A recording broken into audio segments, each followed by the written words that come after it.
Welcome to the Braylon Edwards Show with Shep. Touchdown, Braylon Edwards. Braylon Edwards, touchdown, Michigan. Running pattern to Edwards, touchdown, Michigan. Where we bring you the best in sports, entertainment, and insight. Join us every weekday from 2 to 4 p.m. as we break down the latest games, analyze the biggest plays, and dive into the hottest topics in sports. We'll have exclusive interviews with your favorite athletes and guests, and you'll get a front row seat to all the action. So tune in to the Braylon Edwards Show with Shep. Got one-on-one going end zone. Edwards in the air.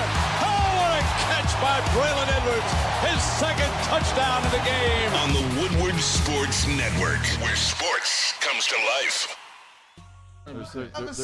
There's no question about it. Welcome to the Braylon Edwards Show on a hump day. What's going on, man? I mean, we got Kool-Aid here. We got Ricky here. Yeah. Terry Foster is with us after parading some young folks in here and having an enjoyable time. And you took a nice picture with them. That's very kind of you. Shout out to T. Foss, man. Always coming in at the right time, man, and got a chance to talk to the kids. He brought in a program that he works in on Saturday. He'll tell you more about that. But T. Foss, you'd be happy to know I'm starting to have more respect for getting older, if you will. Are you like me that when you 42, man. lay on the ground you can't get back up? Well, no, I'm not like that, but All right. but I have slowed down. No, T. Foss, first of all, I went to Michigan Sports and Spine today. Shout out to Dr. Jeff Pierce, who we'll have in studio tomorrow. Went there. He always takes care of everybody, whether you know him or not. He's a great guy in that department. I went there because I messed up my back sneezing on July 4th. And it's still, I was in the car, legitimately. He's getting old, Terry. He's getting That's old. what I'm saying. It was a sneeze. July 4th, happens. I'm going to the grocery store. I sneeze, and oh boy, I thought I threw my back out. Back has gotten better, but not as good as I would like it to golf and But do other at stuff. least you didn't crack your ribs. Very true. No. Why, have you cracked your ribs sneezing? I know somebody Somebody cracked did that their ribs recently. sneezing. Oh, yeah. Are you guys Yeah. loud I sneezers, wanna or do get you maybe hold a- it in? No, I let it go. I'm a loud sneezer. You got to let it go, I man. got a shot today because my back feels much better. Thank you, but I got to get shots for sneezing now at 42. what does the future hold, T. Foss? It's going to get worse. Don't tell me that. But what you got to do. I swim. I'm in the gym. I yoga, hear you. So eat am I. good. But stuff just happens, bro. You Sheesh. have to look at the positives every day. Yeah. Like, I got out of bed today. Okay. And I'm talking to you fine gentlemen. That's my positive. You know what? God is good. You're absolutely Now correct. I know I'm gonna go home. I'm gonna be with Honey Bun, Yeah. and I'm gonna be on the by the couch. She lays on the couch, and I lay down, sit down in front of her. She'll rub my shoulders, and then she said, "Honey, can you go get me my shoes?" Yeah. It's gonna take me an hour to get up and get her shoes, but Yeah. I know that's gonna happen. I've already had my positive for the day, and it's you two gentlemen. But well, you got to shoot for a higher bar. At age 42, built like a fire hydrant, you wouldn't have expected that. And he still got a six pack. Yeah, I do. Yeah. 100%. Yeah, I drink a six-pack. He has a six-pack. You wouldn't think that he would be pulling some type of muscle in his back after sneezing. But the good news is it goes to the audience as well. It has nothing to do with being an athlete or not. And you can go see Dr. Pierce, and he will get you right. His staff is top tier. Shout out to Terry and Regine. They got me together, man. They told me that basically I had a little bit of a spasm between my L4 and L5. So it's nothing crazy. Everything else looked good, but it was a little bit of a spasm.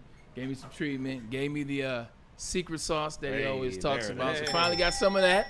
Finally got some of that juice in. I should be good by tomorrow because it wasn't that bad. Let me defend Braylon from this standpoint. Finally. One, Finally. yeah, and I don't do it very Finally. often, but you still know how to get to the studio without GPS, right? 100%. So you haven't lost your mind yet. Okay. You can still walk because you played in the NFL. He dude. can run. It was a little gimpy with this throwing the back out with the sneeze because I was inverted. Like my pelvic was lower on this side, higher on this side. So it was like cuckoo, cuckoo. Yeah. And I'm waiting Did it for make it that to sound? You want? I like that. That's what I imagined. That's a Pinocchio commercial There you right go, there. Disney, Looney Tunes, somewhere in my mind. That's where I got that sound. But a little gimpy. But tomorrow it should be a little bit better too. Hey, Terry brings up something pretty interesting. I'd love to know from the young folks in this room, and it's really Kool-Aid. No offense, Ricky. Do you guys need your GPS for everything? But if I said to you, hey, it's at the corner of DeQuinder and McNichols or whatever. Could you find it, or do you need your GPS? Do you need your phone for that? I'll tell you exactly where DeQuinder and McNichols Well, is. I know that, but you're not the young guy. Because my kids, when I give them roads, when I give you them can't do that. coordinates, it doesn't work. Really? Okay, it doesn't. Hey, it's on 13 and Orchard. Oh, Yeah. okay. Where do you mean? They're Like- so used to the phone, Right. so used That's to why. Google Apps It's a or golf course on 13 Orchard too. There you go, right there. Okay, it's not a great one, but it's worth it. It'll get the job done. Yeah, I used to play there as a kid all the time, and it's a little bit better than no dog track. But I hear what you're saying. Yeah. But if I say that to kids, they really don't know. Yeah. Do you need it, Kool-Aid, or can you find those streets? To be honest, I can find those streets, man. I was one of those kids who grew up with the map. You know what I mean? I was one of the last, though. One of those last. What do you mean the generation map? The kids. triptych that you No, get from like actually AAA? learn how to Terry use knows the what I'm map. talking about. Yeah, they used to that have map books. that you have to unfold, and it's like this big. Right on. And you're figuring Yeah. out where to get and all that. And I got so tired of like jumping in a car and hear my dad just say, "Yeah, we're gonna head east." Yeah. And for a long time, I didn't know what that meant. But as I got older, I was like, you know what? I didn't grow up with cell phones like that. So when I drove, Yeah. at first it was printing off the MapQuest stuff. Right. And one day I got Maybe lost, you are and then I old. figured it out, man. Yeah, I maybe- figured it out. No. When Maybe we you- got lost, you know what we used to do? Yeah. Go to the gas station. That's right. Yeah, That was I've had to do huge. that. That was huge. I did do that. And when we went on a trip, we'd go to AAA, and they'd give you what looked like a reporter's notebook Right. with a highlighted version of where you got to go. I got to get to Ricky's house in South Alabama. Boom, here we go. This is where you're going to go. Hey, And they take you the entire way. I used to look at those people and think, my God, they've been all around the world. Right. How did they know how to get to Ricky's house in South Alabama? That's unbelievable. And Hey, you Shep, always said this: I'm not lost. And your wife said, "Honey, we don't know where we are. You better stop at the gas station." Well, and I then still we say would that. fight it. So I'm Yeah. not going to the gas station. I You're know right. where I am. Well, that's And 'cause you you're a had guy. No clue where That's, you were. that's what guys do, though. Guys will. It will take, like, you'll drive to the end of the flippin' earth before you'll admit you're lost. Am I wrong about that? At least it will for me. I'm not lost. I know exactly where I'm going. You're going the wrong way. How do you know where I'm going? It's not a John Candy film. I'm just talking about that part. this is a perfect transition. T. Foster sitting in that chip for a reason. Are the Tigers lost? Have the Tigers run out of gas? Yeah, they looks like it, man. You know, I know in baseball you're going to lose 6 or 7 games in a row, but the way they're playing is pathetic. And yesterday's game is the worst game I've seen the Tigers play in decades. Shep, you Ever said since Shep was calling plays, I haven't you seen said anything that can't bad. It's impossible. First of all, Terry Foster's been around this town for a long time. He's seen a lot of baseball. So have I. 2019, they won 47 games. 2003, they won 43 games. Don't tell me that yesterday's game's the worst game you've seen. That's because they were ridiculous. bad back Let's then. Yeah, and How you do you saw slide bad into bad- home plate and miss the plate? I don't know. I think it's ridiculous. fart. I'm not trying to defend that it was a good game by any stretch. It made me nauseous. First of all, I don't understand why you slide in head first at home plate anyway. It's stupid. It's ridiculous. Yeah. It's a look at me moment. That's all it is. Think about it for a minute. All the people in sports, it's about protecting the athletes. Yeah. I get pissed off at Roger Goodell. You want to play 18 games, you don't care about the athletes. It's about protection. Baseball, let's make the bases bigger, President's okay? Day. Because it's got to have them bigger so there's no injuries. Pull that pitcher after 85 pitches. But you're going to allow a guy go head first into an armored man. Yeah. That's what you're doing. So what? Jousting. Jam your arm, jam your wrist. Why? And it's not faster. There's no decisive reason for doing it other than the helmet comes flying off. I get up. Here I am. I want the cover of Sports Illustrated. It's ridiculous. you want your Batista moment? All right, fellas, Yeah. put on your thinking cap and think deeply about this one. The game we saw yesterday, we just said, okay, you know what? They had mental lapses and blah, blah, blah. If Alan Trammell was the manager of the Tigers, you know what he'd be saying? Yeah. Tram has lost the locker room. They're not listening to him. Yeah. They don't care what he says. He's lost the locker room. If But Brad we don't Ausmus- say if that Brad about Ausmus A.J. was Hinch. the manager, Huh? you'd say get rid of him. You're right. Right, Yeah.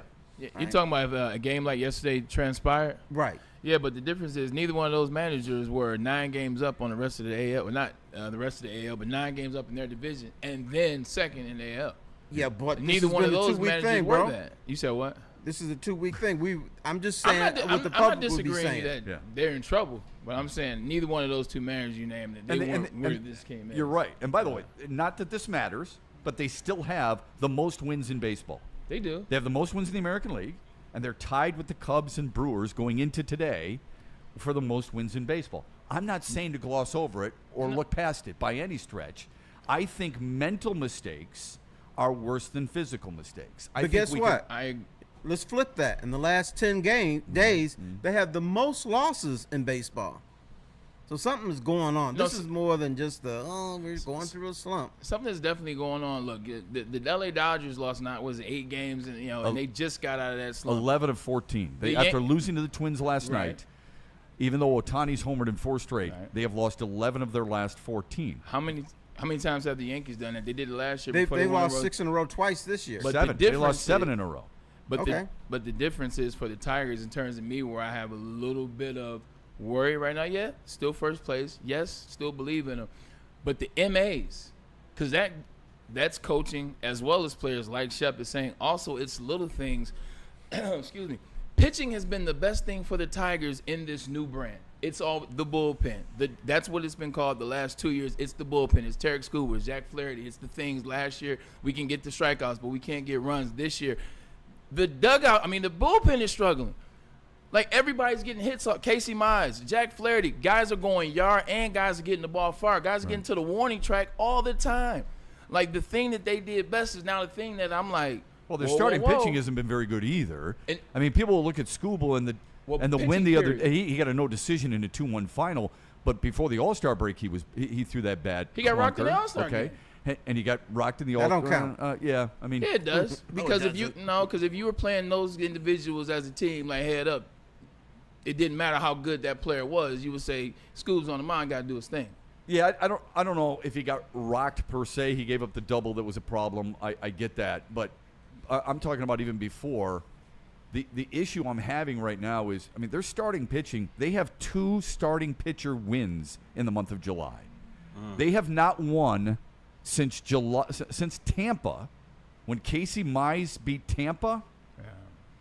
Casey Mize beat Cleveland 1-0, and who beat Tampa? Oh, Montero. Cater Montero beat Tampa in a 5-1 game. Those are the 2. That's tough. Starting pitching wins for this team in the month, and we know that the bullpen is weak. I think the thing that has carried them more than anything to 60 wins is their power. I think that's been consistent. I think it's been much needed, and they have it. Okay, look at their OPS. It's much better than it was a year ago. Individuals and so on and so forth. But now it's a collective calamity that is the biggest problem, I think. Yeah, speaking of OPS, is the guy that I championed at the beginning of the season, El Mago. I was the one say he's going to bat 300. I thought it was crazy. It looked like it for a second. He's back to old Javi Baez. I saw him swing at a pitch. I said, I recognize that guy from 2022. I recognize that guy from 2023. Mm-hmm. Like, I love Javi. I'm still supporting Javi. Yo, you my guy, Javier Baez. Javier Baez is playing like Javi Baez right now. Like, I saw him swing at a pitch. I'm surprised his hip still works. Yeah, when you swing like you're trying to hit a phantom batter in the other batter's box, you're reverting back to your old ways. There's something wrong there. Yeah, I think he's been that most of the season, though. Let's not get the difference this year is that he's hitting fastballs in the zone compared to last year. He's still swinging and missing at sliders. Yeah. Okay, that's kryptonite. Why you would throw him anything but, I don't know. But that has been primarily the case with Javier Baez. So it's not that he's totally different. It's just that he's not swinging and missing at fastballs as much as he used to. Question for either one of you guys to jump into. Going into the season, even when the Tigers were up and playing good, still leery because it's the Tigers. You know what I'm saying? When you look at the roster, yes, you got emerging Riley Green. Yes, you have Tarek Skubal. But after that, it's like you're hoping that these other players have shown, Kerry Carpenter and so on, that they show up. That's where people didn't trust this team. That's when you look at the Phillies. That's when you look at the Braves or the Dodgers or the Yankees. They can have these slumps, or they can have these skids, as they're called, because they still have the roster. They still have the players approving and trust. Do you trust the young players on this team? We keep going back to last year, which you don't, Shep, and rightfully so. Do we trust the young players on this team because of the playoffs that they had last year, or is this a new year, Terry, and it's a serious situation? Well, I would say this: when you looked at 162 games, they won like 100 of them. Yeah. So, we thought last year. See, we don't believe in the Shep Tigers. doesn't like period. that now when you go backwards. You can't count games from last year, right, But Shep? I am. We don't don't believe believe in in this momentum team. from last Period. Who's the superstar? There's no superstar. And you say, well, they had 6 All-Stars. Well, remember the Pistons in 2004? They had 4 people on the in the All-Star game, but we still said there was no superstars on this team. So you don't see an But Aaron they were Judge. superstars after. They were stars after 2004 when they But reached at the time, we did not view them as superstars. That's They were correct. Good team. It was a team. They played together. All this yeoman stuff. But we didn't view Chauncey Billups as an all-star, even though he is a Hall of Fame player. We didn't. They weren't going to win that championship unless they traded for Rasheed Wallace. Remember all that stuff? Sure. So we didn't totally. And this team, even when the Tigers were just rolling this year, winning all these series, winning 62% or 61% of the games, we still didn't. Well, I'm saying the public still didn't believe.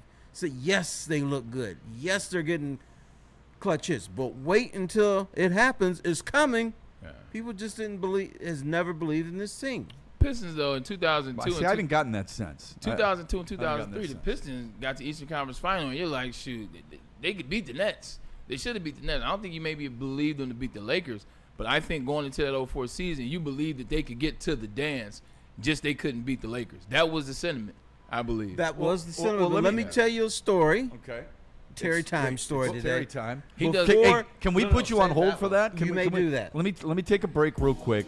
When we come back, we're gonna light a fire log. All right. We're all gonna curl up. Everyone's gonna grab a marshmallow. We're gonna put it over the fire, and we're gonna hear a story from Terry Foster. But first, Get yourself a this White Claw. from Ben Johnson. Look, man, Ben Johnson is the fighter. BenFights.com. That's where you need to go if you got a case, because they can help you sell it or they can just help you win it, because they are tough, tenacious trial lawyers. Always focus on the trial part, because that means they want all the smoke, and that's what you want. You want Ben Johnson to fight for you. Go to Ben Johnson Law. His team, his crew, they'll get down for you, man. I'm telling you like this, whether it's settlement or verdict, they will win this case for you. Justice, it means different things to different people, but to Ben, it's personal. Summer's heating up and Feldman's clearing space for the incoming new models. That means massive markdowns during Feldman's hot summer sale. Get a 2025 Silverado for just $189 a month, or this 2026 Equinox for just $209 a month. Inventory's moving fast, and when it's gone, it's gone. So don't sweat the search. Just get to Feldman. More locations, more inventory, more ways to save. The hot summer sale is on at Feldman Chevrolet, Michigan's #1 Chevy dealer.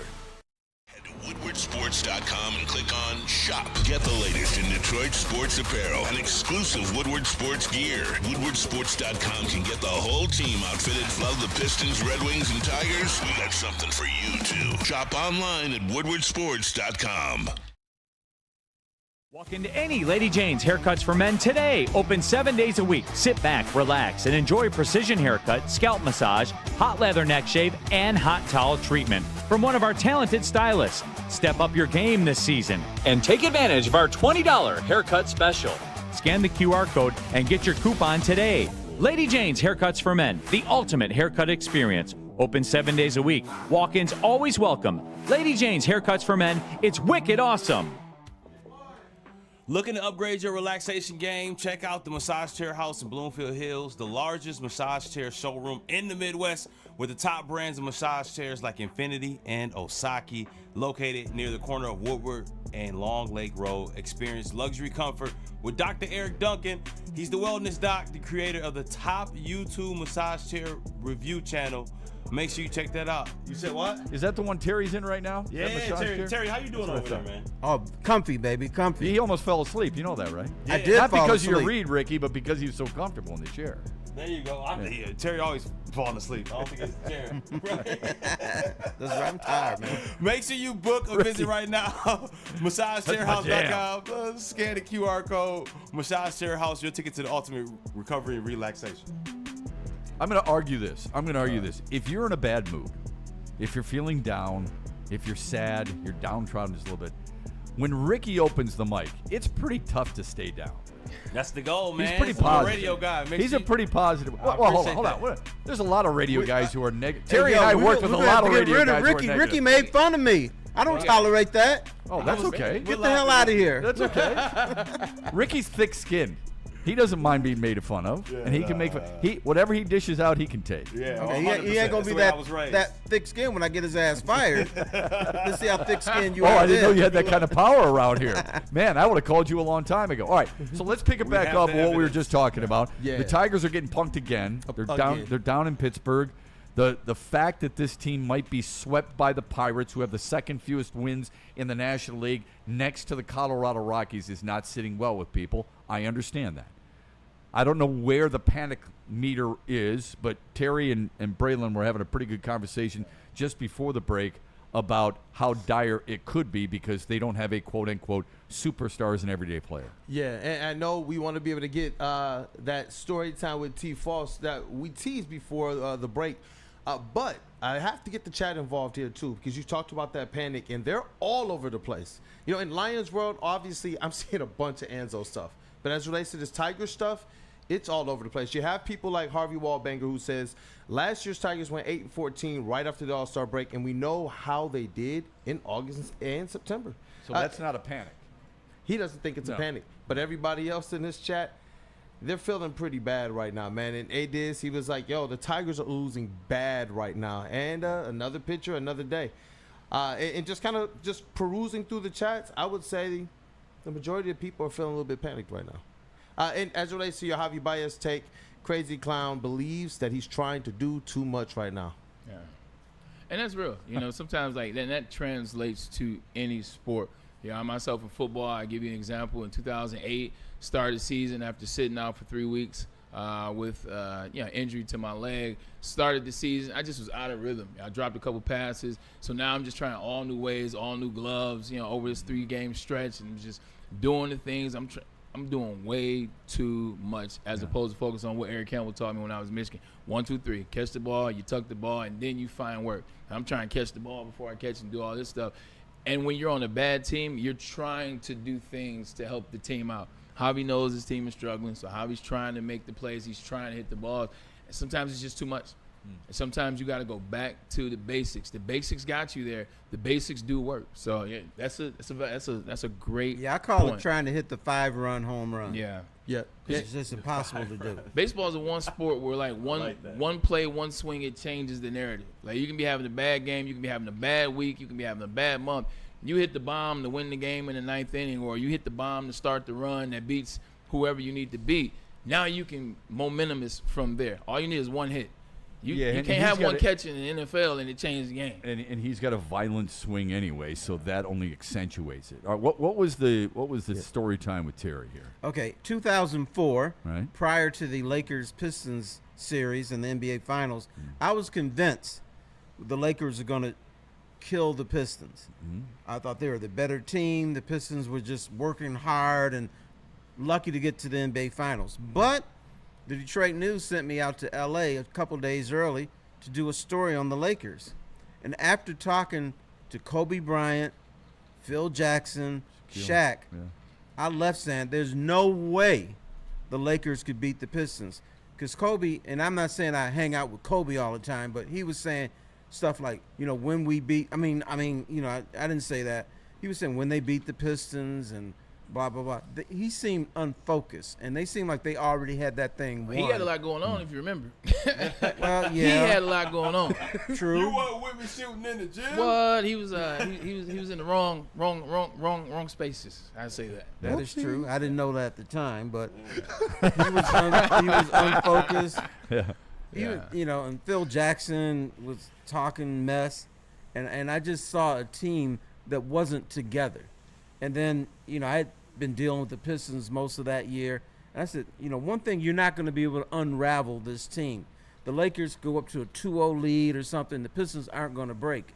And I just thought the Lakers were just, we already got this one. And when you go in thinking you got something won against a team that's that wants to break down the walls and stuff, you're not going to win. Yeah, I think there's it's a fine line in athletics between confident and cockiness.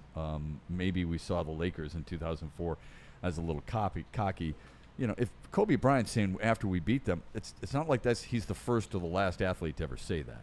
And a lot of athletes. And not before game. They never say that. Yeah, they do. What do you mean? Jim Harbaugh said it before they played Ohio State. That was 50 years ago. Kobe's also congratulations. Guaranteed. Hold on. You didn't give me a time frame. You said nobody says it. Joe Namath said it too. Okay. All right, Mr. Journalist. Right. Kobe. Mr. Journalist. But Kobe also said. There's a lot of guys. Everyone quotes. What does everyone quote from Kobe at the press conference? Up 2 games. Job's not done. That's also Kobe. Yeah. So to that point, it gets like to what T. Foss is saying, a little bit on the over cocky side. And what maybe from that comment is why Kobe starts saying. What do you say about Tayshaun Prince, who was playing great defense against him? Yeah. I'm just measuring him up. Yeah. Okay, so relate that to what the Tigers are going through. The Tigers are not cocky like the Lakers. there's no relevance here. Okay, I thought we were connecting the Pistons. No, you brought up the Pistons, and I wanted to. I got you. Fill in the blanks. I got you from 2004. I see what you're saying. Correct. Yeah. This is 21 years ago. Yeah, I think with the Pistons right now, or the Tigers right now, I should say, I understand why people jumping off the ship might be a little much. Nah. I understand the level of concern. Yeah. Especially when you're losing to teams you feel you're better than, which should give you credit to the team that you're rooting for. The Tigers you consider better than everybody, right? Yeah. So you expect them to win every series. And I get it. Yeah. Being swept by Pittsburgh is humbling if they indeed lose today. I would argue losing to Paul Skeens, there's no shame in that. I don't like losing. I don't know why anybody would. But baseball, you're bound to do that. I mean, the Dodgers, who won the World Championship last year, won 98 games. Do you think Detroit's got 38 more W's in them this year? Are you worried that they're going to lose the division? Are you worried that they're not going to make the playoffs? Who are you worried about? It doesn't mean we shouldn't be concerned right now. That's not what I'm saying. Brewers made up, 7 games in like a week? Yeah, that's the Brewers, though. Who the hell's making up 7 games in Detroit? It's not Cleveland. It's not Minnesota. Yeah, true. Yeah, and I mean, you look Brewers at are good. They're lucky. The division is a 500 division. Yeah. So the Tigers will have to fall to 500 to have these slouches close to them. Yeah. This is healthy conversation because I'll relate it. I'll connect it for you. Yeah, good. I'll connect this to the Lions. Okay. Where the Tigers are right now, don't panic. This is just cause for concern. Panic and cause for concern are 2 different things. I'm not panicking, but this is cause for concern. When I'm seeing how, Casey Mize and Jack Flaherty are getting hit, when I'm seeing the mistakes made by Sprinkle Torkelson and Perez at the plate, when you see those, it's just like, whoa, this isn't what they typically do because the guy in which we put all the faith in at the end of the day is A.J. Hinch. And what he's done and how he's got these players acting and what he's achieved in his career. So you're fine, but it's cause for concern. If the Lions come out the gate and they're 3-3, don't panic. Do not panic. I'm not saying they will. It's cause for concern. They play a tough schedule. They play some great teams. They got to go on the road. They got to see some things. They have some things to figure out from last year to this year. Players are getting hurt right now. So it's not about panic. It's just a conversation of cause for concern.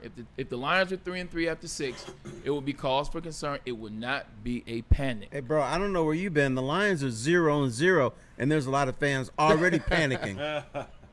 Because a lot has happened. 100%. That's the line. This is because they've lost some talent, and the injuries are concerning. All that stuff. I get that, and we'll dive more into Lions in a little bit. As far as the Tigers are concerned, though, I think it's how they lost more than just losing. When there is a lackluster effort, when you drop a ball, usually one he catches, to Spencer Torkelson, and then you lollygag after it, allowing O'Neal Cruz, give him credit for hustling his ass off to score all the way around the bags from second base, and you basically allow that to happen, that's concerning. What he said afterwards, apologetic when he got to the dugout, apologetic to his teammates in the clubhouse, I don't know how much that factors, but that will stick with people for a long time. I don't care how many doubles he hits, how many home runs he hits, how many balls he scoops out of the dirt to save Javier Baez from a throwing error. People are going to remember that, unfortunately. That's just the way life is. We remember the negatives. I would ask you this. When I say Joe Dumars as general manager, that's let's unfair. bring it back to the Pistons. When I say general manager of the Detroit Pistons, Joe Dumars, what do you think of? Josh Smith, He's Trace fighting dirty, McGrady, Shep. AI, the list goes on. Darko Milicic. Darko. Yeah. Well, that's the Right. one. See, but it's all negative. Yeah. You don't. Shouldn't you not be thinking world championship, Finals 6 straight MVP. Right. Eastern Conference? Well, Oh, I'm yeah. talking about as a GM. Oh, yeah. 6 straight Eastern Conference. No. How come we're not thinking that? We immediately go to the negative. Why is that? When I say Al Avila, what do you think? You're right. I don't have any thoughts. Losing records. Yeah, but you don't think that he drafted Tarek Skubal, he drafted Right. Riley Green, he drafted Spencer Torkelson, and he traded for Look. Reese Olson. Most of this team is from him. Yeah. And I'm not saying he deserves all the credit. I'm just saying this is the mindset. We think the negative first and foremost. The negative will always outweigh the positive Yeah. unless your positive is Tom Brady. Unless your positive is a certain thing that you can't dispute. Right. You made a great point. You're talking about the plays. Now, this is a bigger type of game. This is a bigger stage, but it's the same thing. When you think of Cam Newton, you think of an individual that did not want it. Like, you don't think about what Because he of the fumble that was right there that and he didn't jump pick on up. it? Exactly. Yeah. But that's why You're you right. made that point. And that's the first thing I thought of. You don't think about what he did at Auburn, which, in my opinion, is the best quarterback that I saw. Yeah. Like, Or won the MVP of the league. Won MVP of the league, 15-1, almost went undefeated. Yeah. Last I time don't think checked. about that. I think about the crazy hats with his braids coming out of them. That part too, which is negative if you don't like the hat. But yeah, You watch that too much fumble TV. comes up. I do. You too. Yeah. That fumble comes Think up. about it for a minute. I But mean, you know just what? Let's some go of to the people- Detroit Lions. Lions won 15 games, right? And a lot of those 15 games, they blew teams out. Yeah. Yeah, What's the one game we think about? Commanders. Commanders. Yeah, and Buffalo. I think Because of it- Buffalo too. You're right. Because of that Commanders game, they can't come back this year. They're gonna, win 7 or 8 games. They'll be lucky to make the playoffs. Blah blah blah. Because we saw it against the Commanders. Here's what you don't hear. What a comeback against Houston. No. Who on that defense that played in the Commanders game is going to be back starting this year? Jack Campbell. Okay, there's one dude. What? Yeah, one. Alex How about saying Terry. about it? No, what do you mean? Who's on the defense? No, that A lot of- actually defense played. Yeah, it was will be- dudes who were He's right. working at Lowe's, Yeah, Burger who- King, who and actually McDonald's played. the week O'Connor, before. you got like O'Connor, not Mahogany. He's on opposite ball. Well, Muhammad. but Pat O'Connor's still on this team. He played for Tampa and he won a Super Bowl. He's He did. a Okay, backup. so- well, but everybody's got backups. Well, I'm The just defensive saying. line, you need a ton of backups. You Who's said coming something. back? I don't want to forget it. That Buffalo game. Yeah. That was a game where I was like, I don't know if this team can do it. Like last year, the That Buffalo was the red flag. Buffalo was the red flag game. Because, yeah, I know what the score looked like at the end, but Buffalo did what they Couldn't wanted. stop thumped them. them. They did what they Thumped us wanted that to the whole game. game. Could They not did. stop them. Yeah, It was a 100%. Yeah. Yeah. Especially the golden boy, as you said yesterday, Josh Yeah. Allen. Could not 100%. stop him. I'll never forget him jumping in the end zone. Oh, I got so I was hot. like, ooh, I was in New York so watching. hot. I was so mad because I was in New York watching at a Lions bar. Very first time I've ever gone in a destination, and I've gone to a bar to watch the Detroit Lions team I ain't even play for it, wearing Lions gear. I go into this Detroit bar. I'm excited. I'm talking to the people. There's hella Jets fans in there. And Lions are getting cooked. Cooked. I said, like a no flag more cheering for football game. opposite jersey team. under it next time. I took it off and had this shirt on. You know what I'm saying? Well, that's a really good looking shirt. Why did it bother you that Josh Allen did that? That when he did the finger roll in the end zone, why wouldn't it bother me? I hate But that that's moment. what the NFL has become, and I'm not saying it's a bad thing. That's what the NFL has become. What about the staged rowing boat? No, I'm not saying the but celebration was that's bad. I not- mean, as a Lions fan, Yeah. I didn't like it as a Lions fan. That he It's did that okay when the on Lions court. do it. Yeah. Amon-Ra 100%. St. Brown standing on the head the whole 9 yards. Yeah. I didn't have a Yeah. problem with it per se. The only thing where I agree with you is that's not what he typically does. Yeah. Like Josh Allen isn't the guy doing the that's celebrations what it like was, that. yeah. So when he did it to the Lions, it kind of was like, I'm gonna do this because this is supposed to be the team. Have you ever and it- gone out of character? When No, you're on the no, football 'cause field, I did you- celebrate. That's who my character is. My character is if I get in the end zone, you know what I'm saying? I'm feeling it. I got a celebration. 2009, 10, 11. I was Dougieing all over these DBs. Yeah. Like, teach How would me how y'all to feel Dougie. if Justin Jefferson stood on his head after beating the Lions? I would be mad. I wouldn't I would be be. very But upset. St. Brown did it. Oh, it's Yeah, great. no, Let's make a cake yes, out of or- it. 100%. How about I'm a this? sports fan. Come on, now. Act like I'm something weird. And the Hey, Lions it was kind of cool. Like, oh, if How that about doesn't this score one? a touchdown, How about you in the gonna cheer? Netflix? No. How about in the Netflix series Quarterback when Jared Goff is talking to Amon-Ra St. Brown, who's talking about their celebration after they get a touchdown? When we get it in here, We're going to score a touchdown. This is going to be the celebration. And Jared Goff is seen saying, I can't even worry about that. How is that much different than Kobe Bryant saying what he said to you? Because he's about to go into a series, the finals, and he doesn't even know who he's playing. He doesn't understand the ramifications of his words. The other thing is, and Shep, Mr. Journalist. No, I want to ask you this. Hush up, hush. I want to ask you this question. Whenever you ask a player who's going into a series and the other series hasn't been decided, who would you rather play, the Browns or the Jets? What answer do you always get? It doesn't matter to me. It doesn't matter. Right. Dang, But, my former Mr. Writer. But you keep asking the question. Wait, who's won a lot of awards for his writing purposes? Get him, Shep. Answer me this. How many times do you roll your eyes and say, I want to hear a real answer? No, here's what I say. All the time. Hey, dumbass, why did you even ask that question? You know what they're going to say? It's Dumars. That's what I say. I'm mad at the person who asked the question. You're mad at the person because you think it's a waste of space. It's a waste of air. Waste of time. Right. I got business to take care of, and you little pretty little boys and girls from What are you looking at me are like that asking for? stupid questions. What are you looking at me like that for? Who would you rather play, the Jets or the Browns? Well, damn, we've heard that question for 100 years, and you get the same answer. You and I have been in 2,500 press conferences. Somebody is going to ask a bad question. And they do it because they want to be heard. Yes, person in the back. Hi, I'm Detroit Kool-Aid. I just wanted to ask you, how does it feel to be in the finals? It feels like crap. Next. You know what I'm saying? I mean, someone's going to ask the question. How does it feel to be here? I don't mind bad questions because I understand sometimes the writer or the TV person is trying to get a certain response. I have a problem with asking the same dumb question over and over and over again. Give me a break.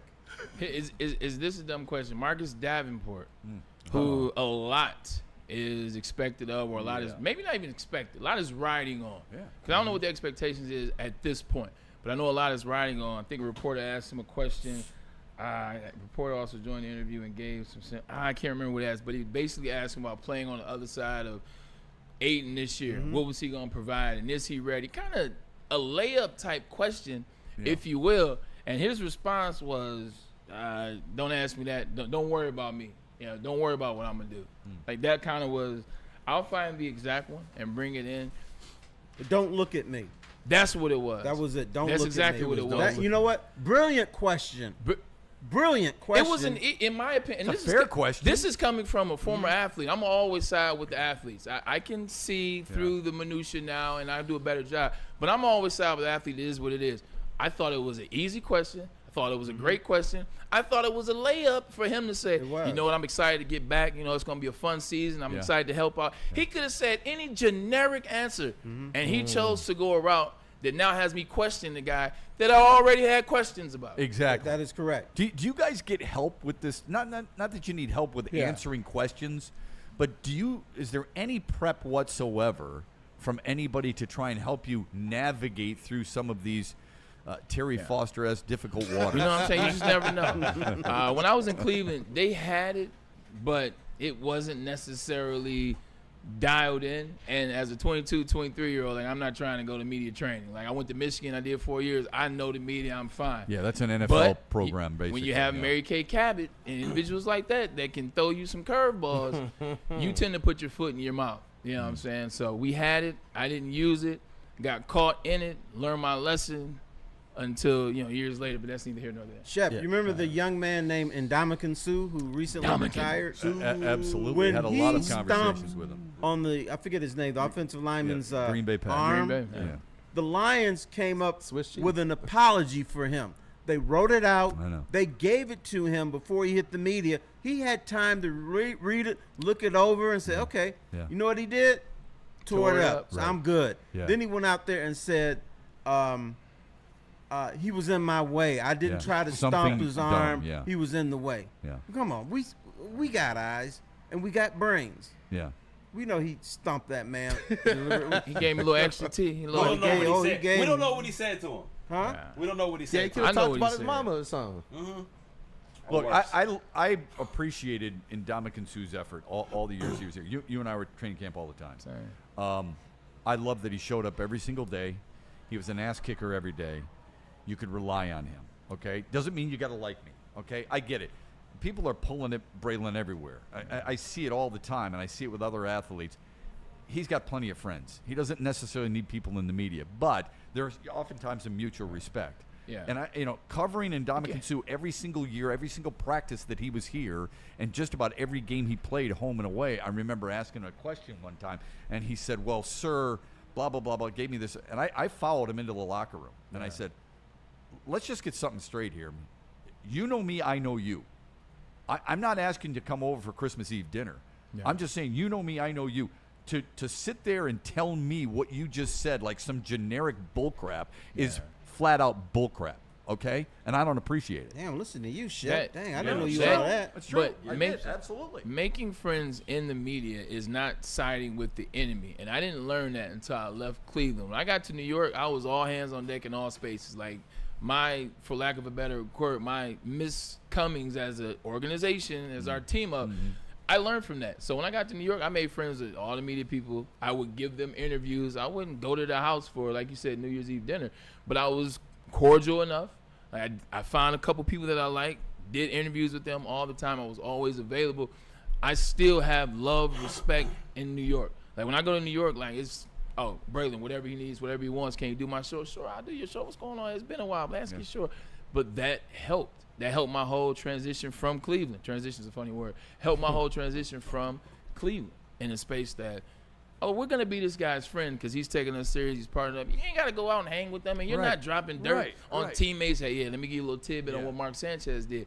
To be friends isn't – to be acquaintances isn't to be friends. Yeah. It's to be smart so that when you talk to them, what you talk to them about, how you want it to get out, it gets out. Because if you don't make friends, they heard you.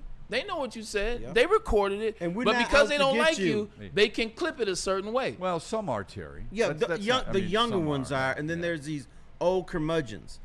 But for the most part, we're not out to get you. Hey, watch that now. Yeah, I was about to say. We want the truth. Curmudgeons. What word is that? We want the truth. That's How what you we spell want. curmudgeons? By the way, did you guys notice Braylon kind of slip in Mark Sanchez there? Kind of slip that in. But I don't know if you guys caught that. Sanchez I was did. I listened, man. Not like Mark Sanchez does it. And it just keeps going right through it, man. One thing I loved about New York is like they didn't care about the gossip unless you're talking about what happened with Brett Favre, which was before me, and Mark Sanchez because he was dating Eva Longoria at the time. Boy. So like they cared about Mark. Thank you. You're a little late on that. There it is. But they didn't care about they play football. And that's what I appreciated about getting to New York was the stories were about the locker room, the field, coaching. What the hell is going on with the team?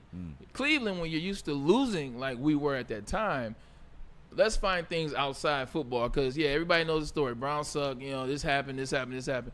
What can we engage in that will attract, readers? Because it will not watchers, readers. But that's what it's about now, right? Yeah. I mean, I don't know if that's where Terry was going, but it's about clicks, and we're going to do everything we can to write something about basketball. Speaking of clicks. I can only speak for. I never wrote for clicks. I know you didn't. I know you didn't. Because I was looking for the truth. I wanted to present my truth. Yeah. I wanted to hear truth from the You wanted to athletes. live in your truth. I wanted to tell good stories, but it was never for clicks. Yeah, you had good relationships. I did. Yeah. I tell you, Mark Aguirre, remember the young people? You remember him? Yeah. I played for the Pistons. Paul, They Dallas big Mavericks. steroids. Yeah. Here's how I got a scoop from him. I got a big scoop for him because of gym shoes, and I'm a fool. One time the reporters were interviewing Mark Aguirre, and then he looked at all the reporters and said, "Why y'all wear gym shoes?" So nobody said anything. And I said, "You know why we wear gym shoes? Because your ass has escape routes where you can duck us.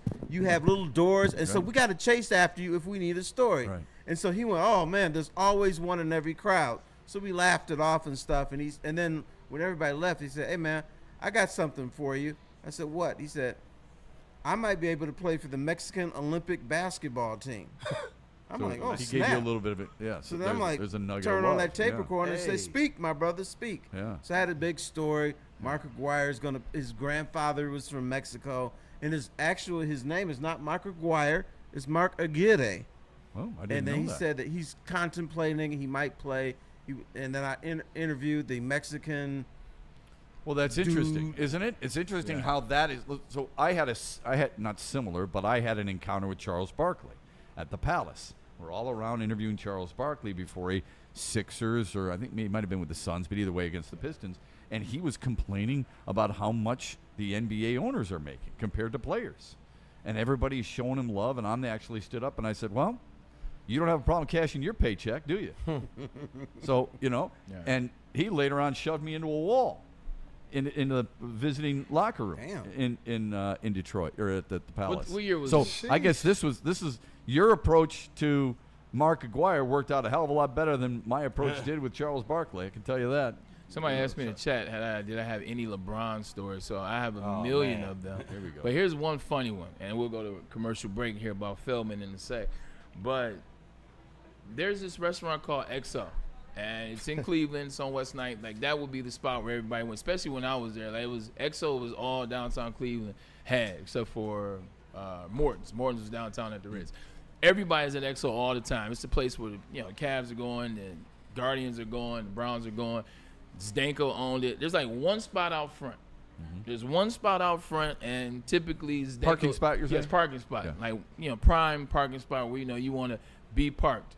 I'm always parking there. I was a new guy in 05. I had a Bentley Coupe, 2005 Mulliner edition. That's I sharp. threw the strut kit on that thing, black rims. We was in here doing big things. So guess who else had a Bentley? Mulliner. Yeah. With not king. the strut kit, but Yeah. LeBron James. Yeah. The king. Yeah. He wore 23, but he played for the Bulls. Yeah. So Amen. my car was parked there. Legitimately gave the keys to the valet situation, and I go about my meal. I'm eating. I'm chilling. I come out. Like, LeBron came in as I was eating. He gave this, I spoke to him. We were cool at the time. What's going on? How you doing? He's with his people. He's with his mom. And then he goes to his little area with his 15 people or so. I go to leave 45 minutes later, and I try to get in the car. I'm like, these aren't my rims. It's Danko. Where's my car? LeBron asked if you can move the car because, you guys had the same car. So we went on ahead and moved you down the block, but don't worry, your meals your meals on me, and I'll take care. I was like, nah, meals, I'm fine. I can pay my own meals. Yeah, why? I got a said, Bentley. don't move my car for somebody else's car. And if he had to ask, on business, tell him to come ask me. Amen. AB, real talk, man. I would prefer my car to be up front because I'm LeBron and I don't want it. All right, bet, I get it, King. You know what I'm saying? The fact you had to come ask, I would have respected that. So you would have said okay? I would have said okay and left. I would have said there get you here go. earlier. That's what I was thinking. I was just left at that. Well, Hey, did he pat you on the head and say, "Aren't you the little fella that plays for the Browns?" Nice meeting you. No, what he did a couple years later, he was like, "You the dude knock my boy out. Don't come at me sideways, T. I don't play that. Ain't patting me on my head. I don't care how tall you are." And with that, we can hear something about Feldman. Well, I gotta go My man because I'm a Brian was house like, husband I'm from now. Detroit, boy. Yeah, And I'm when from my around the woman way. comes home, I'm leaving here with something. she's gonna get a hot meal, so I gotta go cook for Mama. All right. What do you just out of that what we call curiosity? it? Just out of curiosity, what are you cooking tonight? You said you're gonna Chicken go cook. kebab. Oh, you were talking about food. Oh. Yeah. How come Someone you cooking cook? with Hey, Hey, will you do me a favor? Cooking is a relative term around here. And I love seeing Terry, but next time you come here, can you cook first and bring the rest in here? Yeah. I'll smoke for you one day. Okay. Some ribs. Now what are My we ribs smoking? are really. So you now don't. Oh, that's right. I thought you Green talking about Egg gas. Brothers. Yeah, I don't see? eat swine. see? I don't know what he's saying. I thought you were talking about gas. Well, I'll eat theirs. I'm okay. mean, I got I another love one, ribs. and I'm gonna sample on her. I'm gonna crack a chicken. Yeah. Get it in half and Yeah. flatten it. Yeah, yeah. And I'm going to cook it in orange juice and lemonade. Not lemonade, but lemon Alright. juice. Lemon juice, And yeah. put seasoning on it. It's I'll supposed to try be really it. good. You got me. Yeah. Right now, Ricky and I are licking our I'm chops. ready. All right.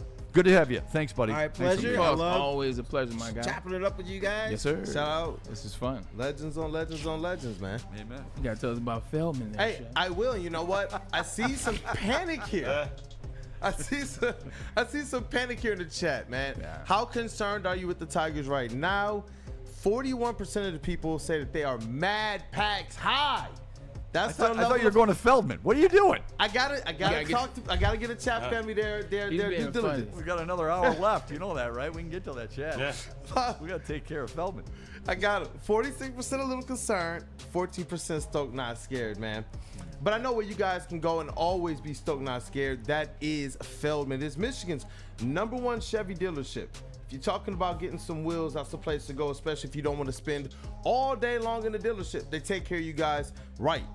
It's Michigan's #1 Chevy dealer with 5 locations in Highland, New Hudson, Novi, Livonia, and Lansing. And this month's special includes 2025 Silverado 1500 Crew. You see it right there on the screen. You can lease it this month for $189. 2026 Equinox LT, lease it this month for $209. Now look, these specials change monthly. I get the updates monthly. We update these things in the system. So I'm telling you, you want to jump on these deals today. This offer ends August 10th, so get there quickly. Something else you guys got to do, if it's not already a part of your routine, make it part of your regular routine. That's the Sound Legion in the Morning with Maz. We're pumped to announce a brand new morning show, and shout out to you guys for giving it all of the support during this opening week. It reps two of Detroit sports legends, Sean Legion and Thomas Mazaway, as they team up to bring you bold takes, big laughs, and unfiltered Detroit sports talk. Expect breaking news, guest interviews, interactive segments, and that classic Detroit fire. Grab your coffee and start your mornings with Real Detroit Sports Radio only on the Woodward Sports Network. That's Monday through Friday, 8 a.m. to 10 a.m. Make sure you guys always stay tapped in. Summer's heating up and Feldman's clearing space for the incoming new models. That means massive markdowns during Feldman's hot summer sale. Get a 2025 Silverado for just $189 a month, or this 2026 Equinox for just $209 a month. Inventory's moving fast, and when it's gone, it's gone. So don't sweat the search. Just get to Feldman. More locations, more inventory, more ways to save. The hot summer sale is on at Feldman Chevrolet, Michigan's #1 Chevy dealer. Head to woodwardsports.com and click on Shop. Get the latest in Detroit sports apparel and exclusive Woodward sports gear. Woodwardsports.com can get the whole team outfitted. Love the Pistons, Red Wings, and Tigers? We got something for you, too. Shop online at woodwardsports.com. Hey, it's Stick from Woodward Sports. I'm out here at the Feldman shop, of course, you know, because they are #1 people. And the Ineos Grenadier, that's the new car that they got. But I got my man here, the Sun God. I'm not lying. His name is Amon-Ra. Yes, sir. Yes, sir. He sold me a car. Yes, sir. Yes, sir. What's up? Come see us out here, baby. We're in Waterford. We got the pre-owns all day. We got the Grenadiers, and we got new Chevys all day. Whatever you need, we got you. Yeah, and I went with this one. I like it. 2023 Durango. It's used. Only got like 30,000 miles on it. And this guy, man, I was like, listen, this is my price. You either make it happen or I'm out of here. Easy. You know what he did? Went to his boss. He's like, I'm making this happen for this guy. Came back, threw the contract on the table. Now I'm in the whip. Yes, sir. Sign, drive, 0 down, easy money all day. All right, Feldman, what's the address here, do you know? 5300 Highland Road, Waterford, Michigan, 48327. Open until 6 o'clock every weekday except 9 o'clock on Mondays and Thursdays. It's 4 o'clock on Saturdays. Only day we're not here for you is Sunday. Every other day we're here to get it done, baby. And his legit name is Amon-Ra. I'm not lying. It was destined. It was meant to be. Woodward Sports found this guy. So thank you very much, man. Enjoying the car, and the kid likes it too. It's nice and safe.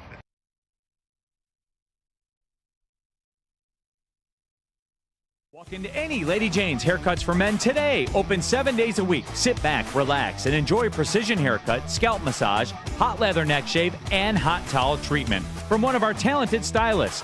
Step up your game this season and take advantage of our $20 haircut special. Scan the QR code and get your coupon today. Lady Jane's Haircuts for Men, the ultimate haircut experience. Open 7 days a week. Walk-ins always welcome. Lady Jane's Haircuts for Men. It's wicked awesome. Are you tired of wearing the same old Detroit sports merch? Well, hey, it's a new era in sports wearables, new designs, amazing apparel, and the ultimate swag. Check out Woodward Sports' latest gear at woodwardsports.com and click shop. You got to go ahead and get you some hoodies, some tees, the hats that are guaranteed to turn heads. I see we got the Woodward Tigers stuff up there. Maybe if you go and get you some Woodward Tigers gear, Maybe we change the mojo here. I don't know. We got to try something different. So make sure you guys go on ahead and check out the shop. Get the latest designs today at woodwardsports.com and make sure that you click shop. And you're talking about being fresh. Why don't you guys check out Lady Jane's as well? What up, though, Shep? You want to tell people about Lady Jane's, Mr. Matt Sheppard? Yeah, for sure. I mean, look, Lady Jane's, gets as easy as you could possibly ask for. You walk through these halls, and Braylon and I and Kool-Aid and Ricky, we get a chance to meet a lot of these young ladies who are really professional, really good at what they do, really care about what they do. Taking care of you is the most important thing for them. So we want honesty, and we want no gimmicks. We want it simple and uncomplicated, and that's what they provide. Lady Jane's Haircuts for Men. You walk in, you sign in, you have a nice conversation with a lovely lady who cuts your hair professionally, and before you know it, you're out the door looking sharp as you can possibly look. Lady Jane's, open 10 till 8, 7 days a week. Walk in anytime. It is wicked awesome.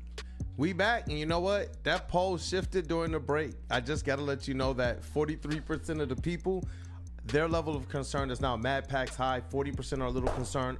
Only 17% of the people are stoked and not scared for the Detroit Tigers right now, Brian Shep. That's interesting. 6-1 was the final today. Pittsburgh beats them. They sweep Detroit. Detroit has now lost 9 of 10. They have lost 18 of their last 32. They're under 500 for the month. The only team, I believe, in baseball or have the fewest wins in baseball over the last month or so. Yeah. Small samples, a series, a week is one thing. The month-long series or the month-long indications and trends are concerning. I'm not going to try to convince people that they shouldn't be concerned. I'm concerned too. I'm wondering if this is who they are or if this is just a bump in the road. That's what I'm trying to figure out. What's the identity?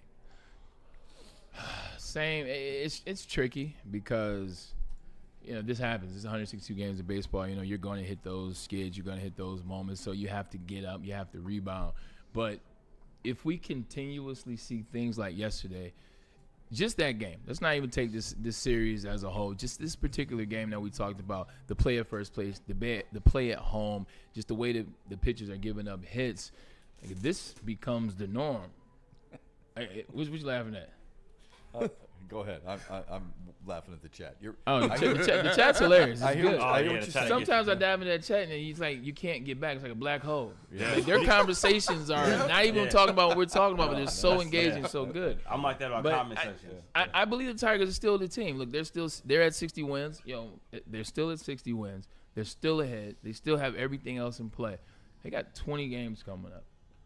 If they're not 12 at least and 8 in those 20 games, it's a problem. You got the Blue Jays who are rare hot coming in here. That's a series. Look, take a game. Like, I want them to win that series. The way they're playing right now, it doesn't look like they may be able to do that. It's split it with them. What is it? 1, 2, 3, 4. Split the series with the Blue Jays. Beat the Backs.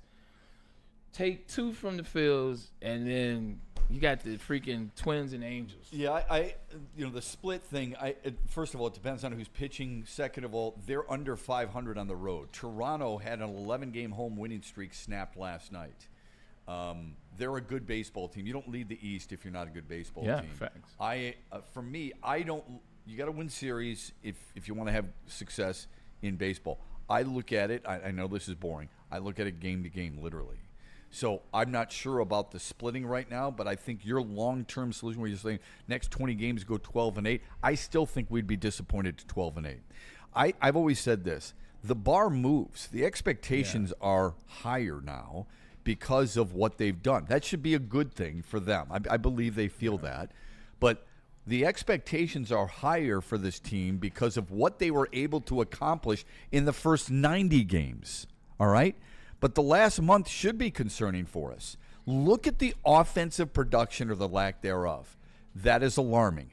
Look at the problems with pitching. And before somebody tells me, well, it's Troy Melton today, he was making his major league debut. All we heard about is the reason he was brought up is because he was the 10th overall prospect, and look at what he did at Erie. He may have been a bit of a struggle a year ago, but what he's done at Erie has warranted the call-up. And there's going to be butterflies. You know that better than anybody. But he failed today miserably. That doesn't mean I give up on him. I'm just saying that's a serious issue. This team needed something. They needed the proverbial shot in the arm. They didn't get it from their pitcher or from anybody else out there who recognized the same situation. This kid's going to need some early run support. Butkus. This kid's going to need some help from behind him. Nothing. That's my concern as much as anything else. What does this feel? Kool-Aid, I bring it over to you. What does this feel reminiscent of?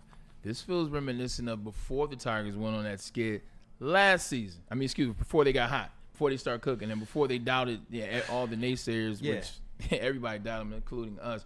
They couldn't get hits. They had pitching that was going well, and they couldn't get hits. They couldn't support the pitching staff. That's what it's starting to feel like, well, at least today. It is starting to look like that a little bit, but, I do throw it back to Harvey Wallbanger. Shout out to one of the most epic names amongst our chat family who said, right after the All-Star break last year, they did start 8-14. They were still trying to figure out things.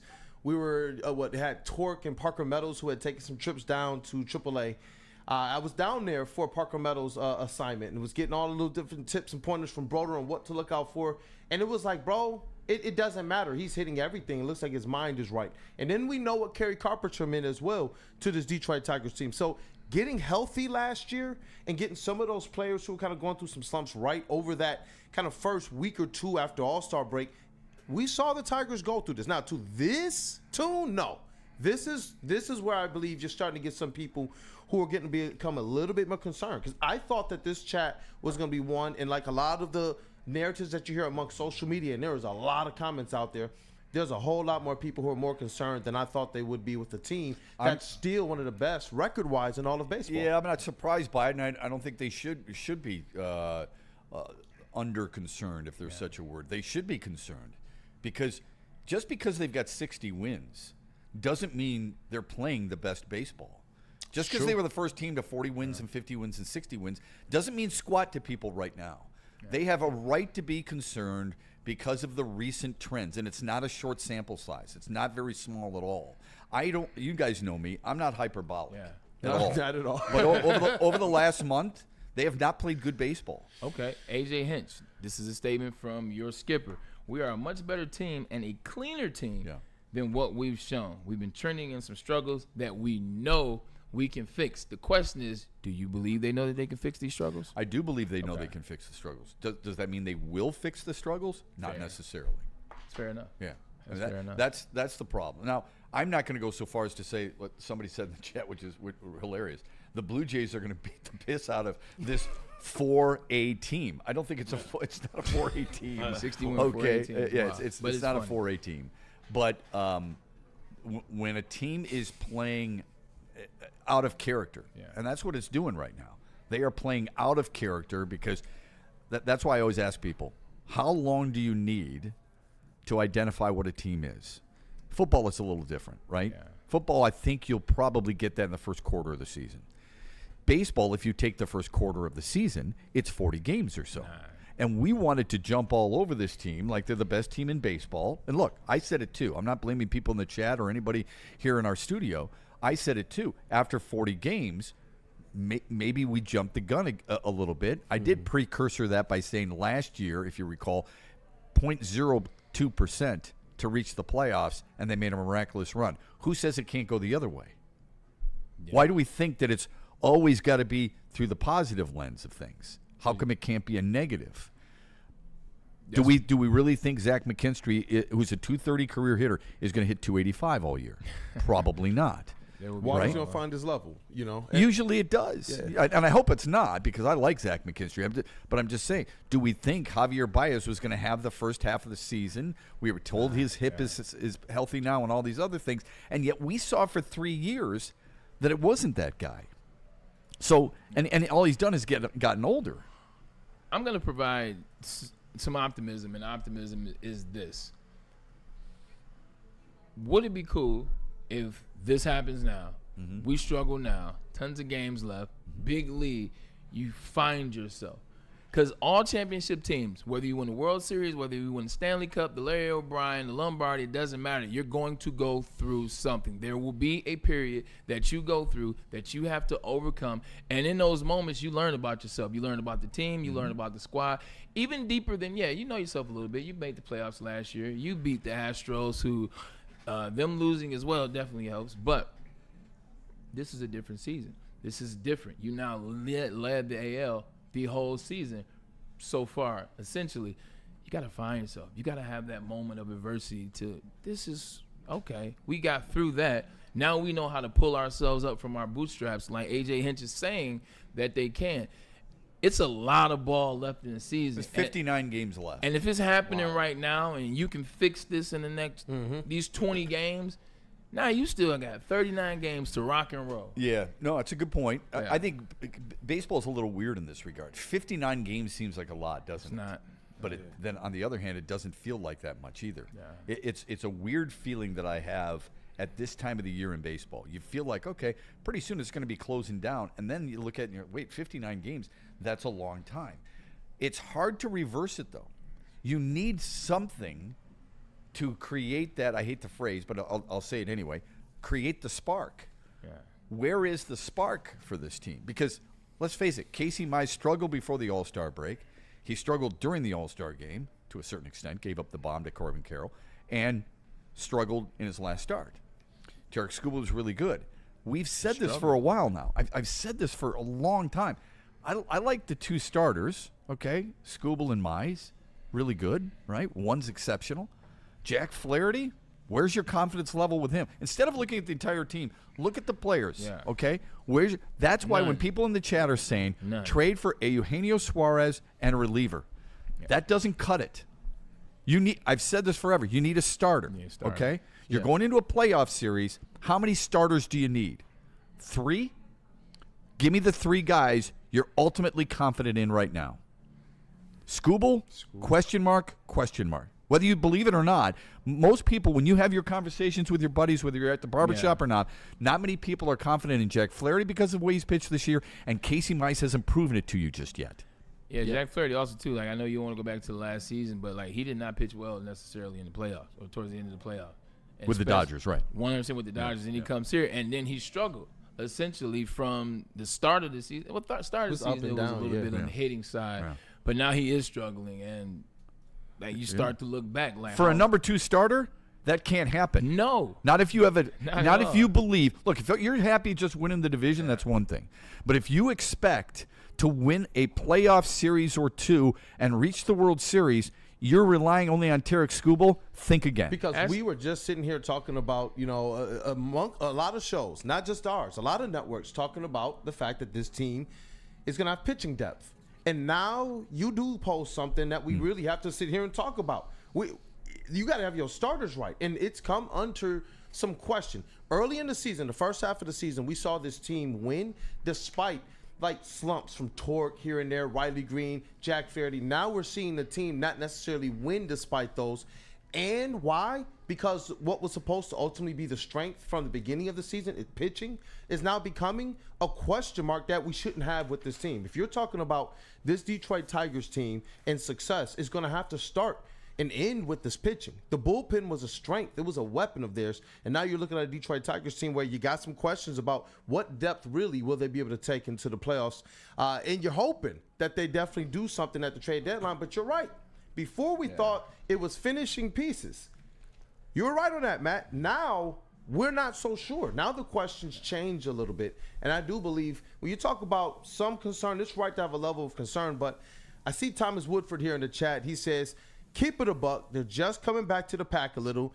They were so far ahead of the curve. Give them a breakdown and a chance to get back to basics, win the division, and get hot again late. He thinks it's just that simple. You should ask that question that you asked me earlier through text. Yeah, my question was, and I understand it with Javier Baez because we've seen it for 3 years. The question is, Javier Baez makes $25 million. See, this goes back to what we were talking about yesterday. Everybody associates players, athletes with their how much money. We never ask how much, Liam Neeson makes it a movie, for crying out loud, for some reason. But whatever. He's got a new movie coming out. Shout out to Naked Gun is back. And do people ever It ask looks you? bad, I can't fathom him as that lead role, but okay, whatever. Because I keep seeing him working on the Serbians with Taken. But anyway, Particular set of skills. yeah, different set of skills, right? We asked it. So $25 million for Javier Baez, and all I've heard for 3+ years is he's not worth the money. Fair enough. Okay, that's Jack Flaherty makes the same amount of money. Why don't I ever hear that? Boy, No, I never hear it. should. I think it's, and this is just me. I don't technically know, but I think it's because it's in this space that he's been in the last year, and now this. He's been not hidden, but he's been a part of a collective, and the collective is Chris Fetter and the Tigers bullpen, the Tigers pitching staff, and how good they were last year, and how many times he had 13 strikes, and oh, by the way, they lost. 0-1. He's got a high strikeout to walk ratio, 100%. high strikeout per 9. Yeah. So every time you see him up there, he may give up 2 jacks and he may give up 4 runs, but he's getting 7 Ks, 8 Ks, 9 Ks. So you see that and you just wash it over because, well, it's the pitching staff. And the pitching staff is the thing that makes the Tigers go. So I'm not tripping about Jack Flaherty. Yeah, you're right. That's the reason why. Oh well, he went out to the Dodgers and won a World Series. Yeah. And then he came back. He came back to little old Detroit. No one's ever done that. Yeah, right. So I think that's why Jack gets a pass, and he shouldn't. Realistically, to your point, he absolutely. And by the way, while he's striking out 11 per 9, Javier Baez is striking out too often for people. Yeah. Again, the negative compared to the positive. Okay, but both. His strikeouts would be equivalent to how well Javi was fielding. Even when Javi is struggling everywhere else, he seems to be out center field, whatever you want to put him. The strikeouts will be equivalent to him fielding. Yeah, the cry for doing something on the part of Scott Harris is going to get louder and louder as this continues. Not that it wasn't loud before. Today is July 23rd. The trade deadline is July 31st. It is 8 days away. So we talk about, didn't we just say earlier that the Lions' first game in Canton in the Hall of Fame game is 8 days away? 100%. Okay. It's also the Major League Baseball trade deadline. And I'm very confident that Scott Harris and his crew are working their ass off to try and get something done. I don't doubt that. The question I'm wondering is, what are they going to get done? Are you going to go for let's say Sandy Alcantara, okay? Let's say, a guy like Sonny Gray, for example, in St. Louis, on where you get him for a little bit of time. Or are we going to focus only on the bullpen? Because I think the starting pitching is just as important as an acquisition as the bullpen would be. Definitely. Oh, yeah. My apologies. Repeat that again. I'm sorry. I said, I think, is he going to go out and get a starting pitcher like a Sonny Gray, like a Sandy Alcantara, I don't know, Chris Bassett, somebody like that? Are you going to do that, or do you feel like a lot of people focus strictly on the bullpen? I think the starting pitching, or a need for a starting pitcher, is just as important, if not more, than the bullpen. I think he will go out. I think he will go out and get a start, and this is why. I got a couple friends, insight, so this comes from other places within the Tigers organization, mind you. I think what you heard in the offseason about what was attempted on one Alex Bregman, I think going back to Scott Harris, signing all his players this year, was trying to run back what they did last year, because they didn't believe in those players last year, and this is coming from in-house. Like, that comeback and getting into the playoffs, that was roll these players out there because we don't believe in. We'll see what we get out of those, and then we'll see what we want to do for the 2025 season. Well, those players, they worked, and they got you to the playoffs, and they won you a playoff series. Coming into this year, he wanted to roll that back and see what you really could get out of that. I think now we're at a point where he said he wanted to buy Alex Bregman in the offseason. I think Scott Harris sees what the Tigers are doing in terms of this city coming back, getting back to, well, for Chris, what his father was, essentially, in terms of what the team was, in terms of that. Yeah. I don't think they have a choice. I think they are, Scott and Chris, they're gun-ho about what this can be. Well, they've got to be. They've got to go out. I mean, you can go get a Mitch Keller, who pitched against him last night. You can go get a Zach Gallen. You can get some of those. And I don't care about the name. I'm talking about how effective they're going to be. Yeah. Can you play? Yeah. This is why they saved the money in the offseason. In my estimation, this is why they didn't go ham and paying people up, with the exception of Bregman. This is why they didn't spend a ton of money in the offseason. They were waiting for this trade deadline moment because they believed in this team being good. They knew they would need something, just didn't know what that would be. I think they know what they need now. Well, that's concerning. If that's the case, it's concerning because the need was clearly identifiable. Yeah. So that's concerning. You were going to say? No, I was just going to say, you guys have been around this, and you hear Scott Harris about a month ago state, we believe that this is a World Series year, not just a long-term window, not just what we're building to in the future, but this year World Series. So we're going to hit the trade deadline, and we are going to be aggressive. And now I'm wondering, what exactly does that mean? Because this team, it has shaped up as the season has gone now beyond just to start the year. We would have said, you got to go out there and get a bat or two. Now, all of a sudden, as the year started going on, now it's, hey, we got to shore up the bullpen.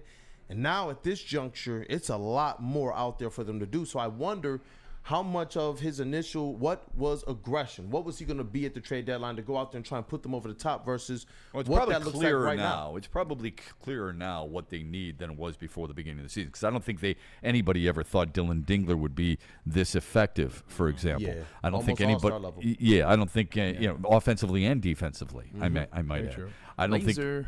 think. Yeah. It's really impressive what he's done. And by the way, an Alavila pick. But I don't know what aggressive means. You can make, I don't care how many deals you make. I care about who you get and how they fit in with this team more than anything else. All right? That's the most important thing. What are you addressing? If you're getting a starting pitcher who's going to be number 2 in line, because nobody's going to be the A's other than Tarek Skubal. If you're going to go out and get a number 2, that's great. If you give me a number 5, that doesn't move my needle. Not at all. Okay? Not at all. It really doesn't. If maybe he's a swing guy who can go from starter to bullpen. Guess what? Montero can do that. Flaherty's done that. You need the guy after the guy is what you need more than anything else. Okay? So it matters to me when you say aggressive, who's the guy you're going to get? If you're going to get just an average guy and you're just making moves, and I don't think he does this, making moves to make moves, and wow, we got this guy and we got that guy, how effective are they going to be? That's the most important thing that this team needs right now. Just like Braylon needed a really important shot or something in his back from Dr. Pierce. Something in his back, right? You needed something in your back. I got the secret sauce in terms of the form of an injection by Dr. Pierce, man. And look, man, it was for my L4 and my L5, but it doesn't matter what it's for. Dr. Pierce, man, he will make it happen for you. Don't miss out on the Expert Sports Injury Insider, and that's Dr. Jeff Pierce, man, Woodward Sports. He's here Tuesdays and Thursdays. He will be here tomorrow on the show. Can't wait to talk to him. 248-426-9944. Trust the guy, the D-Mac, as well as myself, do trust. I'm telling you, man, Dr. Pierce will get you right. Doesn't matter if you're a golfer, doesn't matter if you're a young athlete, doesn't matter if you're a guy just sitting at home and you sit on the couch a little bit too much watching sports, now your back is messed up. He can get all of you guys together. Trust in Dr. Pierce. And make sure you scan that QR code right now, man. Download the Caesar Sportsbook app, or you can enter the code Woodward1000 for your chance to get your first bet back. Up to $1,000. Lowest bet, $20. If it doesn't hit, don't worry about it. You can get that deposit right back, man. But you have to download the Caesar Sportsbook app right now. It's the official sportsbook app of Woodward Sports. In order to get this, you have to enter that code Woodward1000, or you can scan the QR code on the screen right now. Download the app. You can get your first bet back if it doesn't hit. We'll be right back. Why do we fight? We fight to protect the innocent, to hold the powerful accountable, to bring the oppressors to justice. Why do we fight? We fight to secure and preserve our civil liberties, to get each and every one of our clients the justice they deserve, and to make the lives of real people just like you whole again. ThenFights.com. Head to WoodwardSports.com and click on Shop. Get the latest in Detroit sports apparel and exclusive Woodward Sports gear. WoodwardSports.com can get the whole team outfitted. Love the Pistons, Red Wings, and Tigers? We got something for you, too. Shop online at WoodwardSports.com. A network for the city, by the city. Woodward Sports is Detroit sports. Walk into any Lady Jane's Haircuts for Men today. Open 7 days a week. Sit back, relax, and enjoy precision haircut, scalp massage, hot leather neck shave, and hot towel treatment from one of our talented stylists. Step up your game this season and take advantage of our $20 haircut special. Scan the QR code and get your coupon today. Lady Jane's Haircuts for Men, the ultimate haircut experience. Open 7 days a week. Walk-ins always welcome. Lady Jane's Haircuts for Men. It's wicked awesome. The boys of summer are ready to get back to the playoffs, and there's no better place to get your Tigers coverage than Woodward Sports. Join us all season long as we follow as our hometown Tigers claw and fight. This ball is gone! Boys are back in town. Feel the roar with Woodward Sports. Les Stanford Buick and GMC has great offers for everybody out there. Get a 2025 Hummer EV SUT lease special, $599 a month plus tax. Don't forget about the 2025 Sierra Double Cab Elevation lease special, only a $169 a month. How do you beat that? You don't. Get to Les Stanford today. Check out their massive inventory. Les Stanford Buick and GMC. For all lease specials, go to lesstanford.com. I don't think then we're going to shift to the Alex Anzalone discussion. I don't think it's a matter of the Tigers making a trade. The easy thing for anybody to do is to say, well, you got to trade for fill in the blank. Like somebody put in the chat, I don't think the Diamondbacks are going to want to get rid of Eugenio Suarez. Why not? He's at the end of his contract. They're 2 games under 500. They're the second to last place in the division. They're not going to make the playoffs. Why wouldn't you? I would think he'd be a great fit. Yeah. What would you give up for him? Oh, and by the way, if you're Arizona, what are you asking for? You can ask for McGonigal, Clark, Rayner, Briseño, Lorenzo. You can ask for, are you going to get them? Probably not. Pittsburgh, 3 sweeps. This is their 3rd sweep. By the way, they're just coming off being swept by the Chicago flipping White Sox. That doesn't help either, does it? The worst team in the American League swept them. Then they turned around and swept you. So those are bad optics as well. Anyway, my point is, easy to talk about, yeah, you know what? I would make a trade. The question is, what would you surrender for the trade? Yeah. That's the thing that we've got to look at. Like, is it how you Lee? Oh, man, he's been really good at Toledo, and I liked what he did at Erie and so on. Okay, do you think he's going to break this lineup anytime soon? Is he your future second baseman or third baseman? Would you get rid of the guy who just pitched for you today, Troy Melton? Yep. He's ranked 10th on their prospect list. Have 5 Ks. You've got to do something, right? You've got to be willing to surrender something like that, especially if you want a guy who's got over 31 bombs right now in Eugenio Suarez. Speaking of bombs, side note, I keep forgetting that Andrew McCutchen is still in the league. He had a bomb today. I was like, Cutch, he's Love still him. playing? Yeah, in the first inning. Yeah, 100%. Love that dude. Same. Oh, man. Same. You know, he's a Pirate Hall of Fame. Yeah. He's probably not a baseball Hall of Famer. But the way he carries himself, what he's done, this would be most guys his age and with his accomplishments would go, you know what? I want to go someplace where I'm going to win. Yeah. Okay? I've accomplished just about everything I can in my career. True. I want to go someplace where I can win, right? Look at how classy that dude is. I wish more young athletes would look and follow a guy like that lead.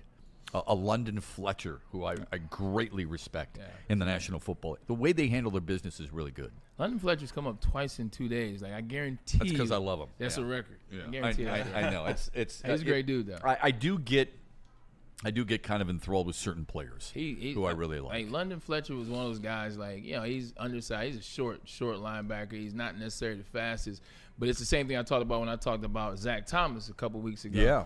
Like, Zach Thomas, they know the game. London Fletcher knew where everyone on my team was supposed to be, where they were going. He hit me up under my chin on a crossing route. It was 15 yards deep, so he dropped back to hit me. He knew exactly where the ball was going.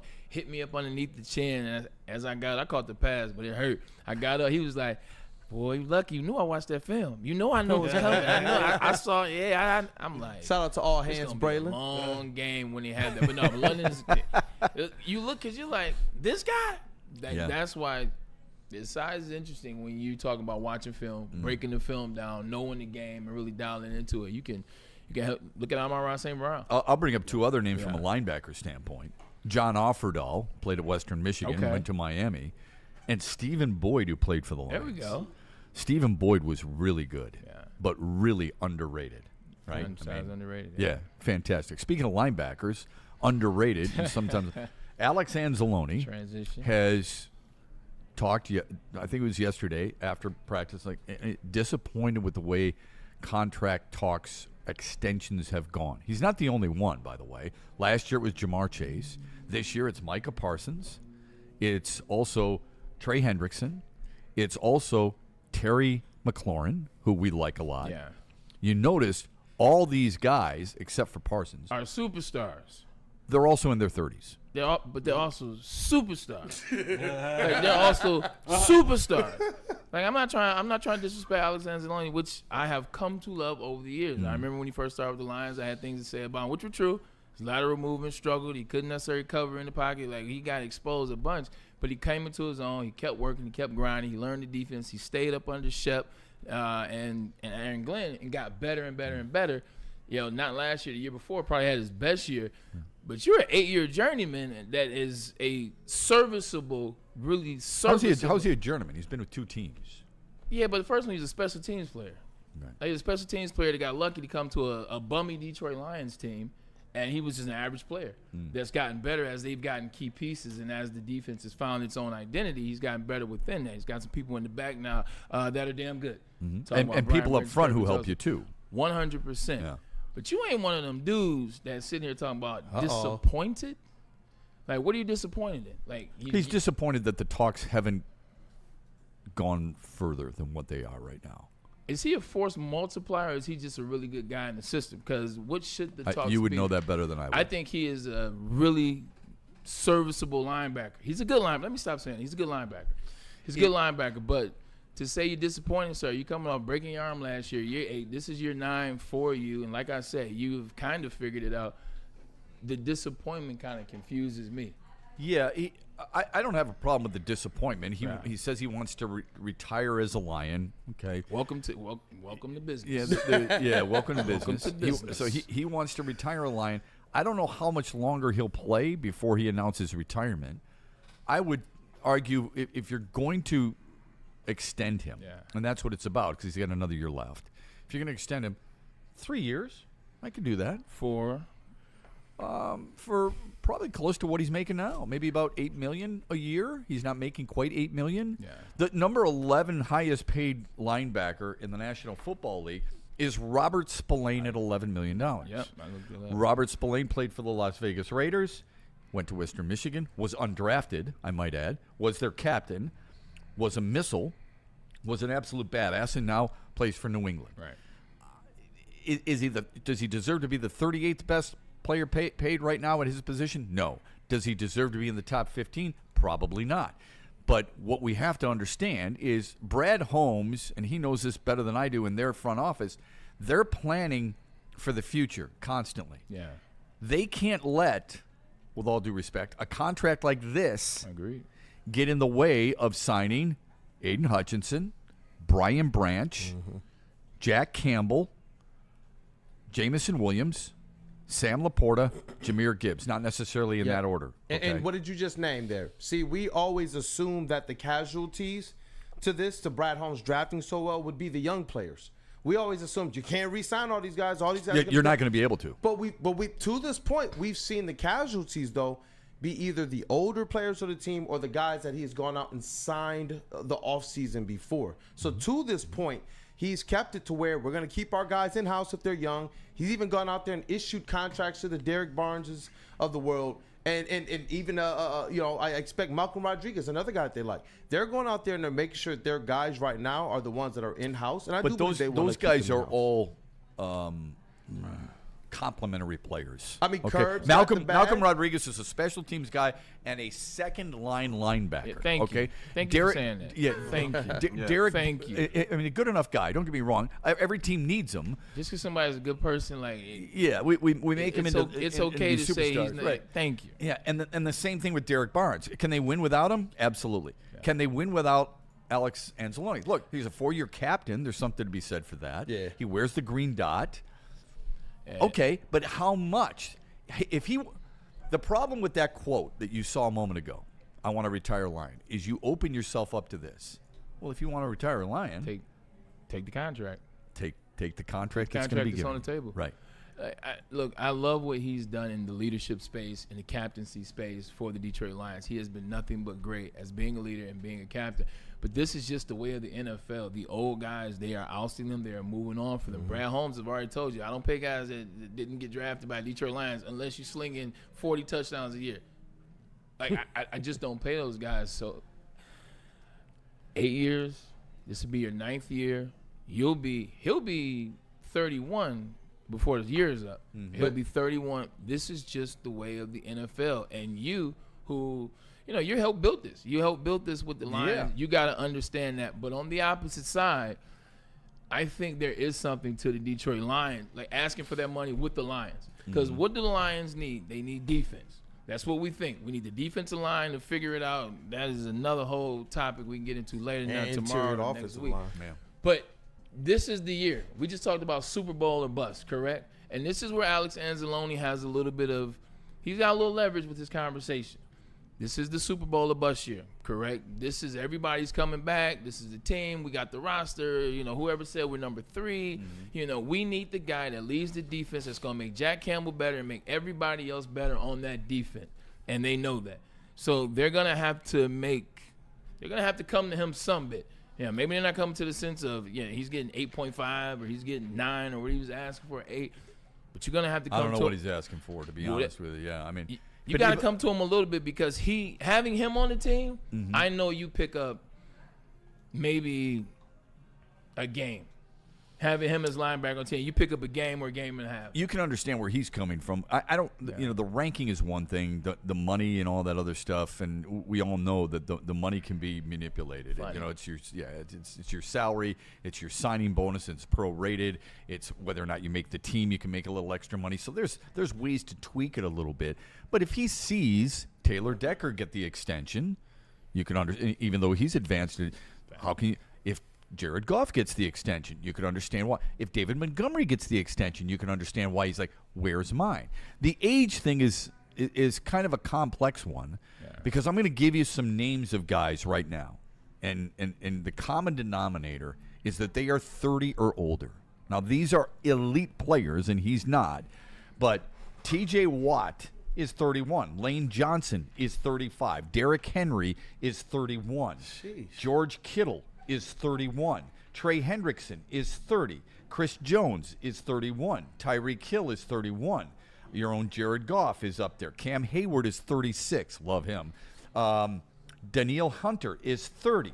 Matthew Stafford is 37. Can all these guys play? Ricky, where'd the time seven go? Seven of the 11 people you name are Hall of Famers. Like 7 of the 11 people you name, they are Hall of Famers. So it's a different thing. It's a different animal. Yeah, that's why I say they're elite. Oh, yeah. He's not. Yeah. But the age thing, if he's productive, what do you have? 2 years ago, had 129 tackles. Last year, he played 10 games, played with a broken arm. Like, I know people are like, oh, this guy played with a broken arm. And this guy, there's a lot of guys that, Jack Youngblood played with a broken leg in the Super Bowl or in the playoffs. I mean, I get it, and I give him credit. I'm not saying, I'm weak-minded here. I think you got to be really careful when it comes to how much you're going to ask for and whether or not that team says, sorry, man. I mean, but we've got that money positioned somewhere else. Yeah, I agree. The difference in the elite players, like you said, the age range versus Alex Anzalone, who's not an elite player, that level comes down sooner in your career. So, like, Cam Hayward's 36. Cam Hayward's not playing at 100% of what he played at 4 or 5 years ago. Right. But Cam Hayward's 92% is better than 95% of the D-lines in the NFL. See, Alex Anzalone, where he's at, he's got the injury last year. This is year 9. He'll be 31 at the end of the year. Now you can start to use the age thing for him because, if he's operating at 85%, 85% of his 100, your 100 barely got you as a starting linebacker. Right. So 85% is like, if it's 85% this year, that means it's 82, it's just 77. That's a great point. That's kind of where it is with, even though he's only 30, soon to be 31, it's where he started versus TJ Watt, 70% is better than 90% of the D. Yeah, I would remind him, not that he needs reminding, but Darius Slay was an elite corner in his prime, all right? He's 34 now. Yeah. He's 34. He's going to play in Pittsburgh, right? But he was really good in Detroit when they played man. Too bad it took a while for Jim Schwartz to figure that out. He was really good at Detroit, and he was very, very good, dare I say great in Philadelphia. So if a guy with that caliber, who's accomplished as much as he has in his career, has had to move around at the end of his career and couldn't retire as the player that he wanted to in Philadelphia, for example, then no offense, I'm not sure how much you wanting to retire as a Lion is going to matter all that much. And oh, by the way, Darius Slay helped them get to a Super Bowl, and then he helped them win a Super Bowl. He wasn't as good last year as he was the 2 years before. Right. But to your point, he went to 2, won 1, and guess what? He gone. Yeah. Hey, but Bray, I do got a question for you because I've seen it come up in the chat, and there's a lot of people in here who they're on both sides of the fence. I got this shirt from Ann Arbor. They got me. Oh, it's not about the shirt? Oh, no. I thought it was about the shirt. Always go blue with him. No, what I was saying is that they're on both sides of the fence with Alex Anzalone.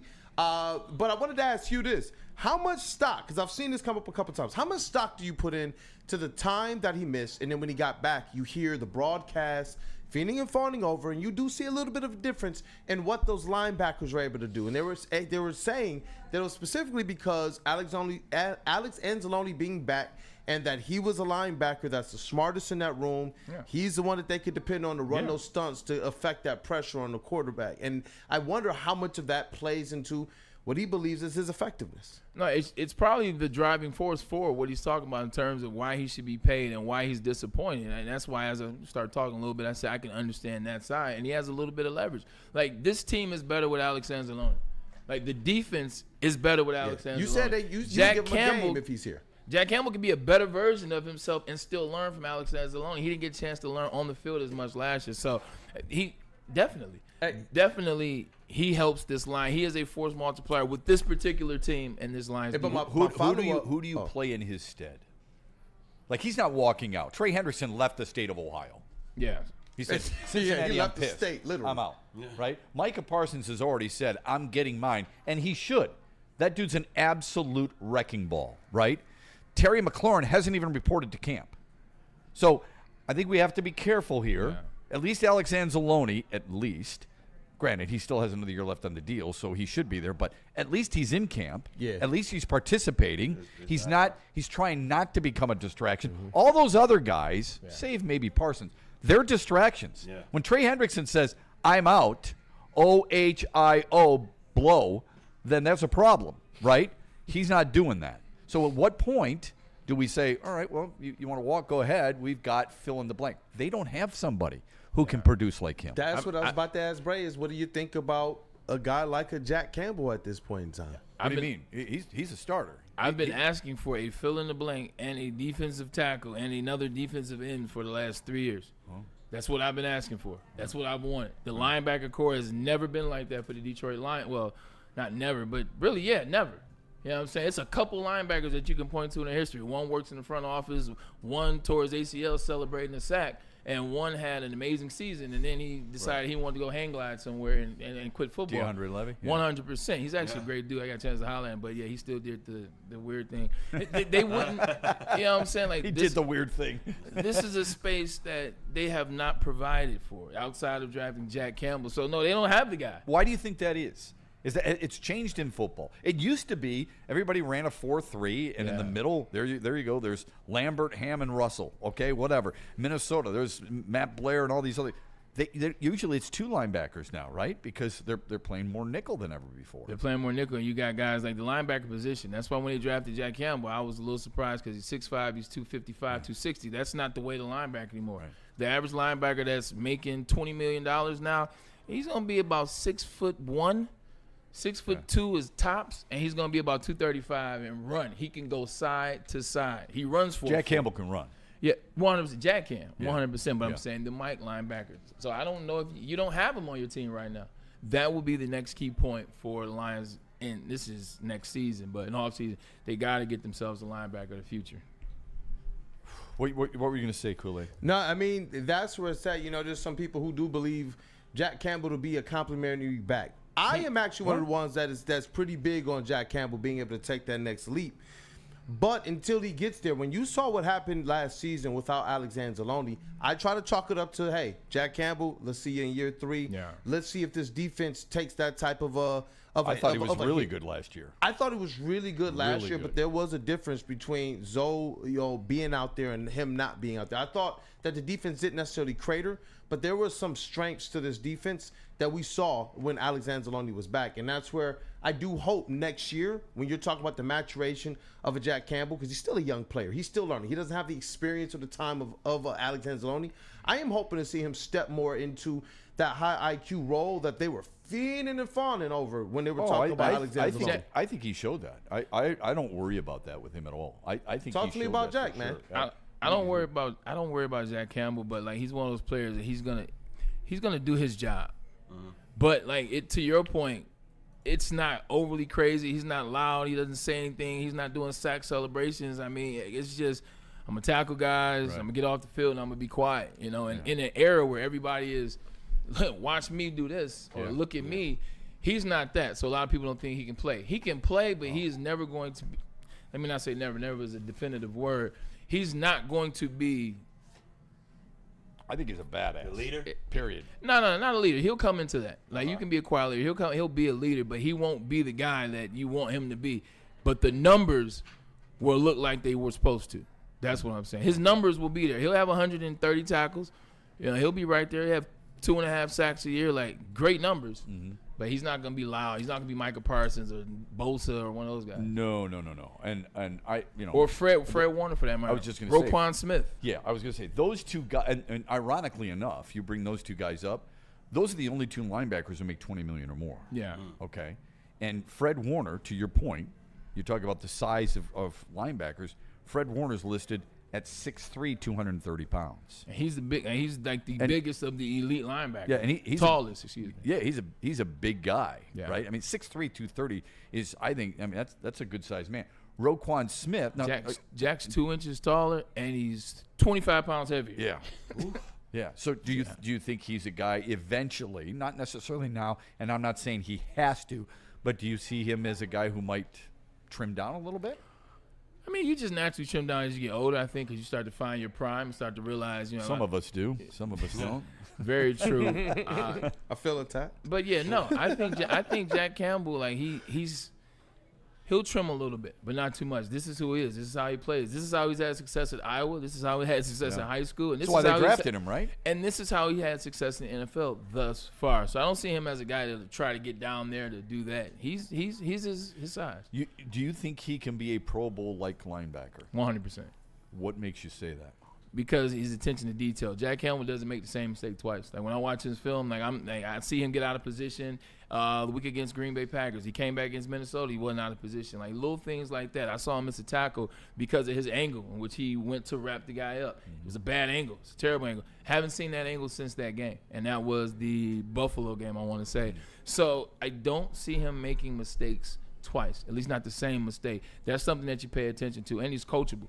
Because that right there, that also comes from coaching. And it's how he stepped up when Alex went out. Like a lot was asked of him. This is a team that the defensive line necessarily wasn't outside of Lee McNeil. You got some injuries over there. You're trying to figure that space out. A lot of holes on one of your corners, so it's putting defense in a bad situation. He had to deal with all that, and he did it and passed that test with flying colors. So I think he was the guy calling the signals. 100%. Right? He got the dot. And correct me if I'm wrong here. A lot of NFL players, when you call signals in the huddle, it's got to be quick and decisive. Yeah. You know when a guy is struggling trying to figure out the calls from the sideline, from the DC. When he tells him what to call, it's got to be quick. It's got to be decisive. You got to get guys in the right spot. You got to pat them on the proper hip. All those things from the linebacker spot, right?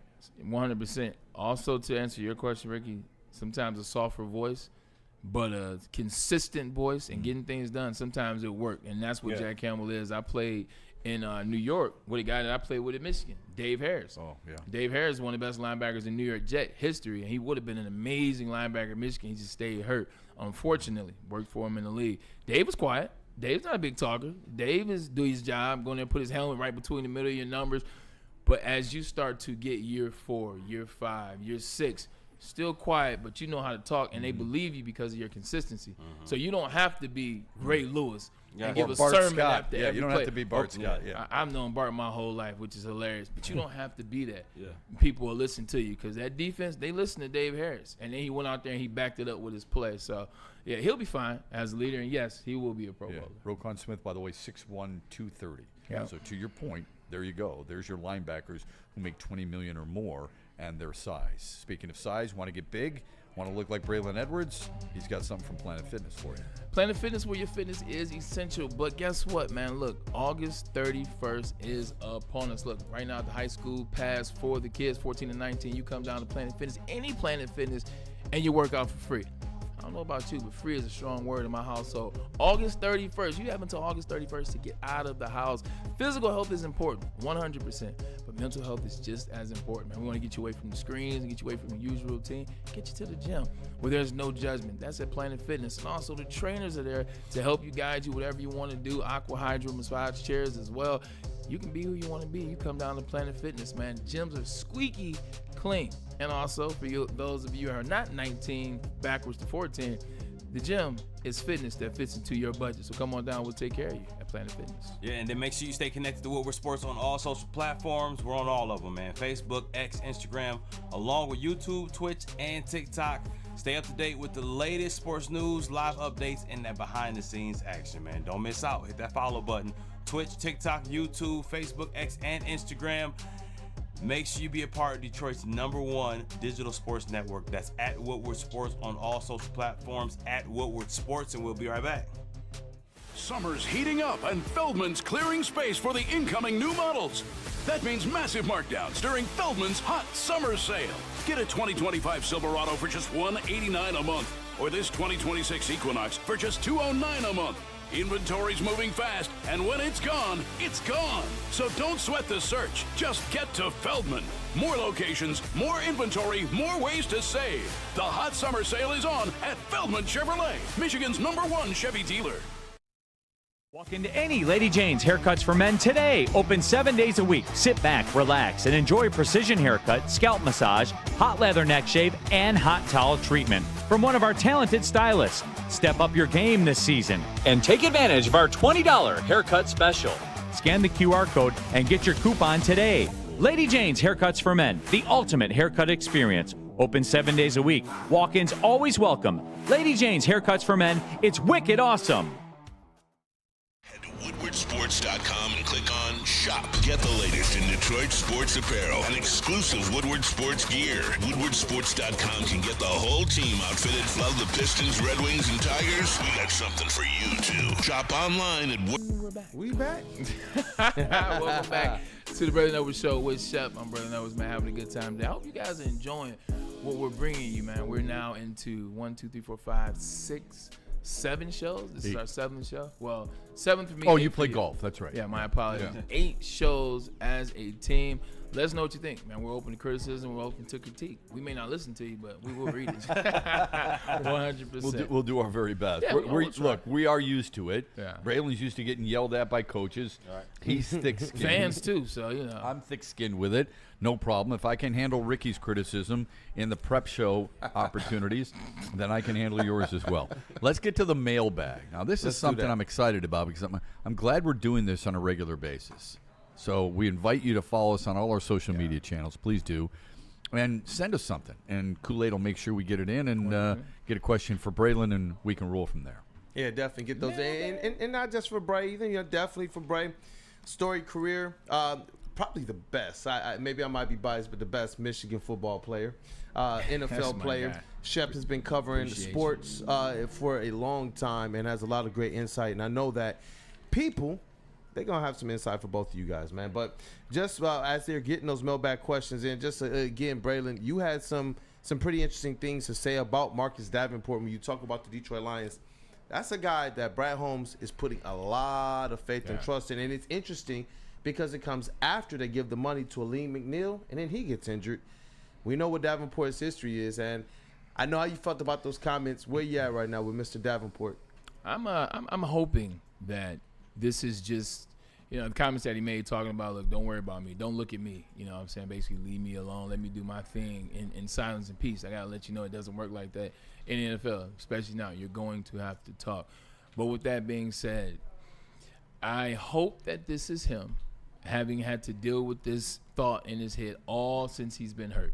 Reading the comments, seeing the text, seeing the X's, or seeing comments on IG and the whole 9 yards about him always being a hurt player, about him not being able to make it past 6-7 games, and him not being the guy that we should have bought in here. I hope that this is just he's frustrated in this moment because he's been busting his ass, because he's been getting back in form, because he's been watching the films or doing the things, because he knows already what's on him.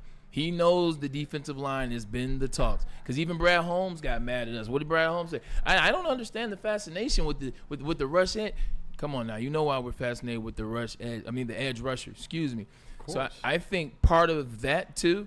So now he's got a team wanting to draft somebody else, and he just got paid to that team. So I think I hope that it's just that.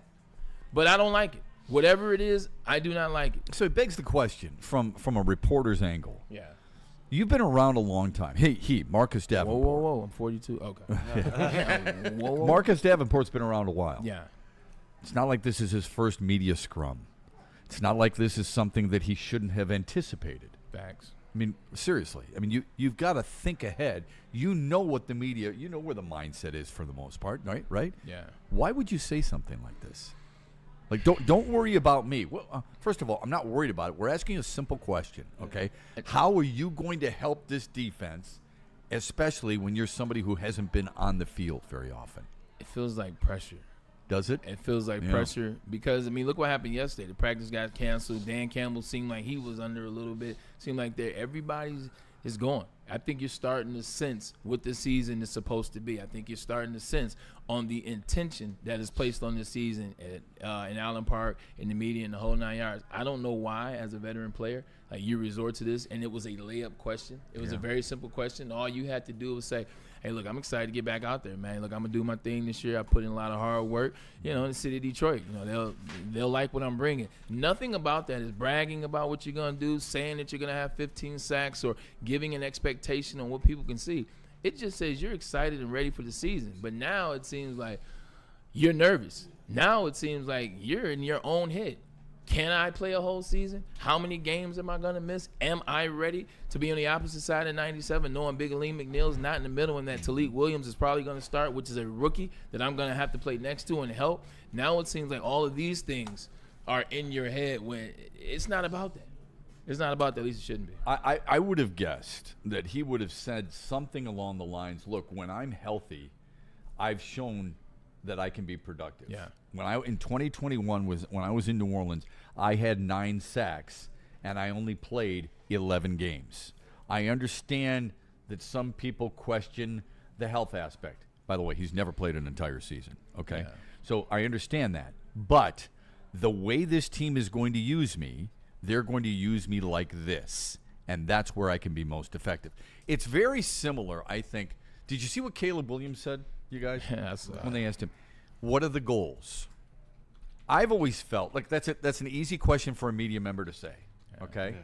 I oftentimes would ask athletes, do you have personal goals and team goals, and what are they? Those are for stories during a broadcast, okay? Mm-hmm. If I'm an athlete, I don't even tell you my personal goals.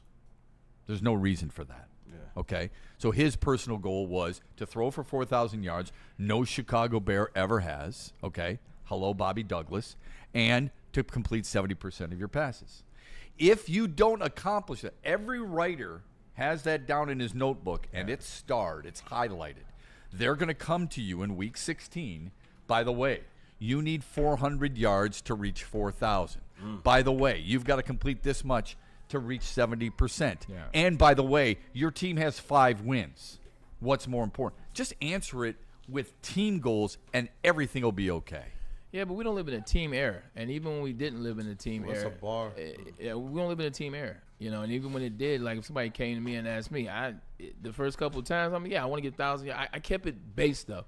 Hey, I want to get 1,000 yards. I want to get 8 touchdowns, and we'll see from there. I know I wanted 1,500 yards. Yeah. I know I wanted 16 touchdowns, which I eventually got. But you can give it to the media differently. Hey, look, 1,000 yards, 8 touchdowns or so. Or to your point, team goals. I would start with the team goals if you want to give the individual goal. Right. Hey, look, man, I want to get to the NFC Championship game. I want to win the Super Bowl. I want to do this, that, and the third. I want us to have a better. If last year you were trash, hey, look, man, I'm new to the team. Last year they had 4 wins. I want to help us get better. I want to see this. Caleb, it's crazy. I don't mind the stats because it's 4,000. I mean, look, that's what he wants to do. That's what the whole world knows he's looking for because we know the Chicago Bears history. We know that no one's ever thrown for 4,000. So that one makes sense. It didn't help that Ben Johnson comes out and avoids all that and just starts talking about what he needs to work on. and that's sometimes is a little better. You were talking about how humble Jack Campbell is. Yeah. Maybe that's it. Think of Marcus Davenport said it this way. He said, look, guys, all that matters to me is that this team didn't get where it expected to be a year ago, and that's the Super Bowl. And I was disappointed because I couldn't help them get there. Yeah. My goal is to stay healthy, be productive, and help this team reach its goals, which are legitimately a Super Bowl team. That's all you need. I don't want to simple. I don't want to beat him up too much. Yeah. But I just want to say this to your point. You're absolutely right. And you know why though? Because when did Marcus Davenport get hurt? Game 2, which is game 2 is typically in September, right? Yeah. You had from September to July to prepare for that question. That's more so what you had. It's not like this happened 2 weeks ago, or it's not like you're coming. You had from September of last year to July of this year to practice that question. You knew they were going to ask you. And all your boys have asked you that already. Yeah. Right?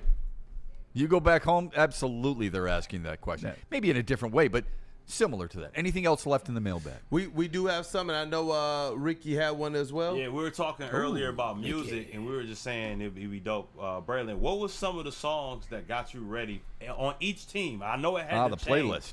Yeah, Yes. I know it had to change with the situation. What are some of the key songs? Give us like top 3. All right, when I was at Michigan my senior year, What More Can I Say by Hov. Ooh, all right. And Go DJ. Carter had just come out. Carter came out there, so Go DJ. And then BMJR. That was when my senior year. You can't say it. Birdman Jr. Oh, okay. That's the name of the song. It's on the Carter. It's song 2 or 4. Gotcha. Yeah, okay. So I listened to that. So that got me right. When I was in the league, it was all Hov stuff. Like, it was all Hov. When I got to New York, Alicia Keys in New York and Jay-Z's New York rendition was born. But so anything Hov got me ready because when I would listen to the hype stuff, I would listen to the No Hands and Lil Wayne and the Carters and the Dedications, and get them. That was a club era too. That was a club. It's a club era, so it was that. But Hov kept me calm. Yeah, like Hov kept me calm. So what would your if you were played baseball, what would your walk-up song be? Because you only get a short period of time, right? Yep. So it's got to be quick, right? So 2 Minutes to Midnight by Iron Maiden would be mine because of the way it starts. Song is Power by Jay-Z, Kanye, Rick Ross, and all that. And the only part that you got to play, because you only have, 5 seconds, 7 seconds? 7 seconds, yeah. No one man should have all that power. What about you, Shep? What would be that walk-up music for you? Imagine that. I just said 2 Minutes to Midnight by Iron Maiden, something along those lines, because it starts out so heavy, so strong. Maybe something from Ted Nugent would be really good for me too. Something along that. I'd love to have a Detroiter in there. So Ted Nugent more so than a guy like Bob Seger, because it doesn't come out so strong and heavy for me. Can you imagine having a 6'4" batter, 225 coming to the plate, and all you hear is no one man should have all that power? You're right. That's dope.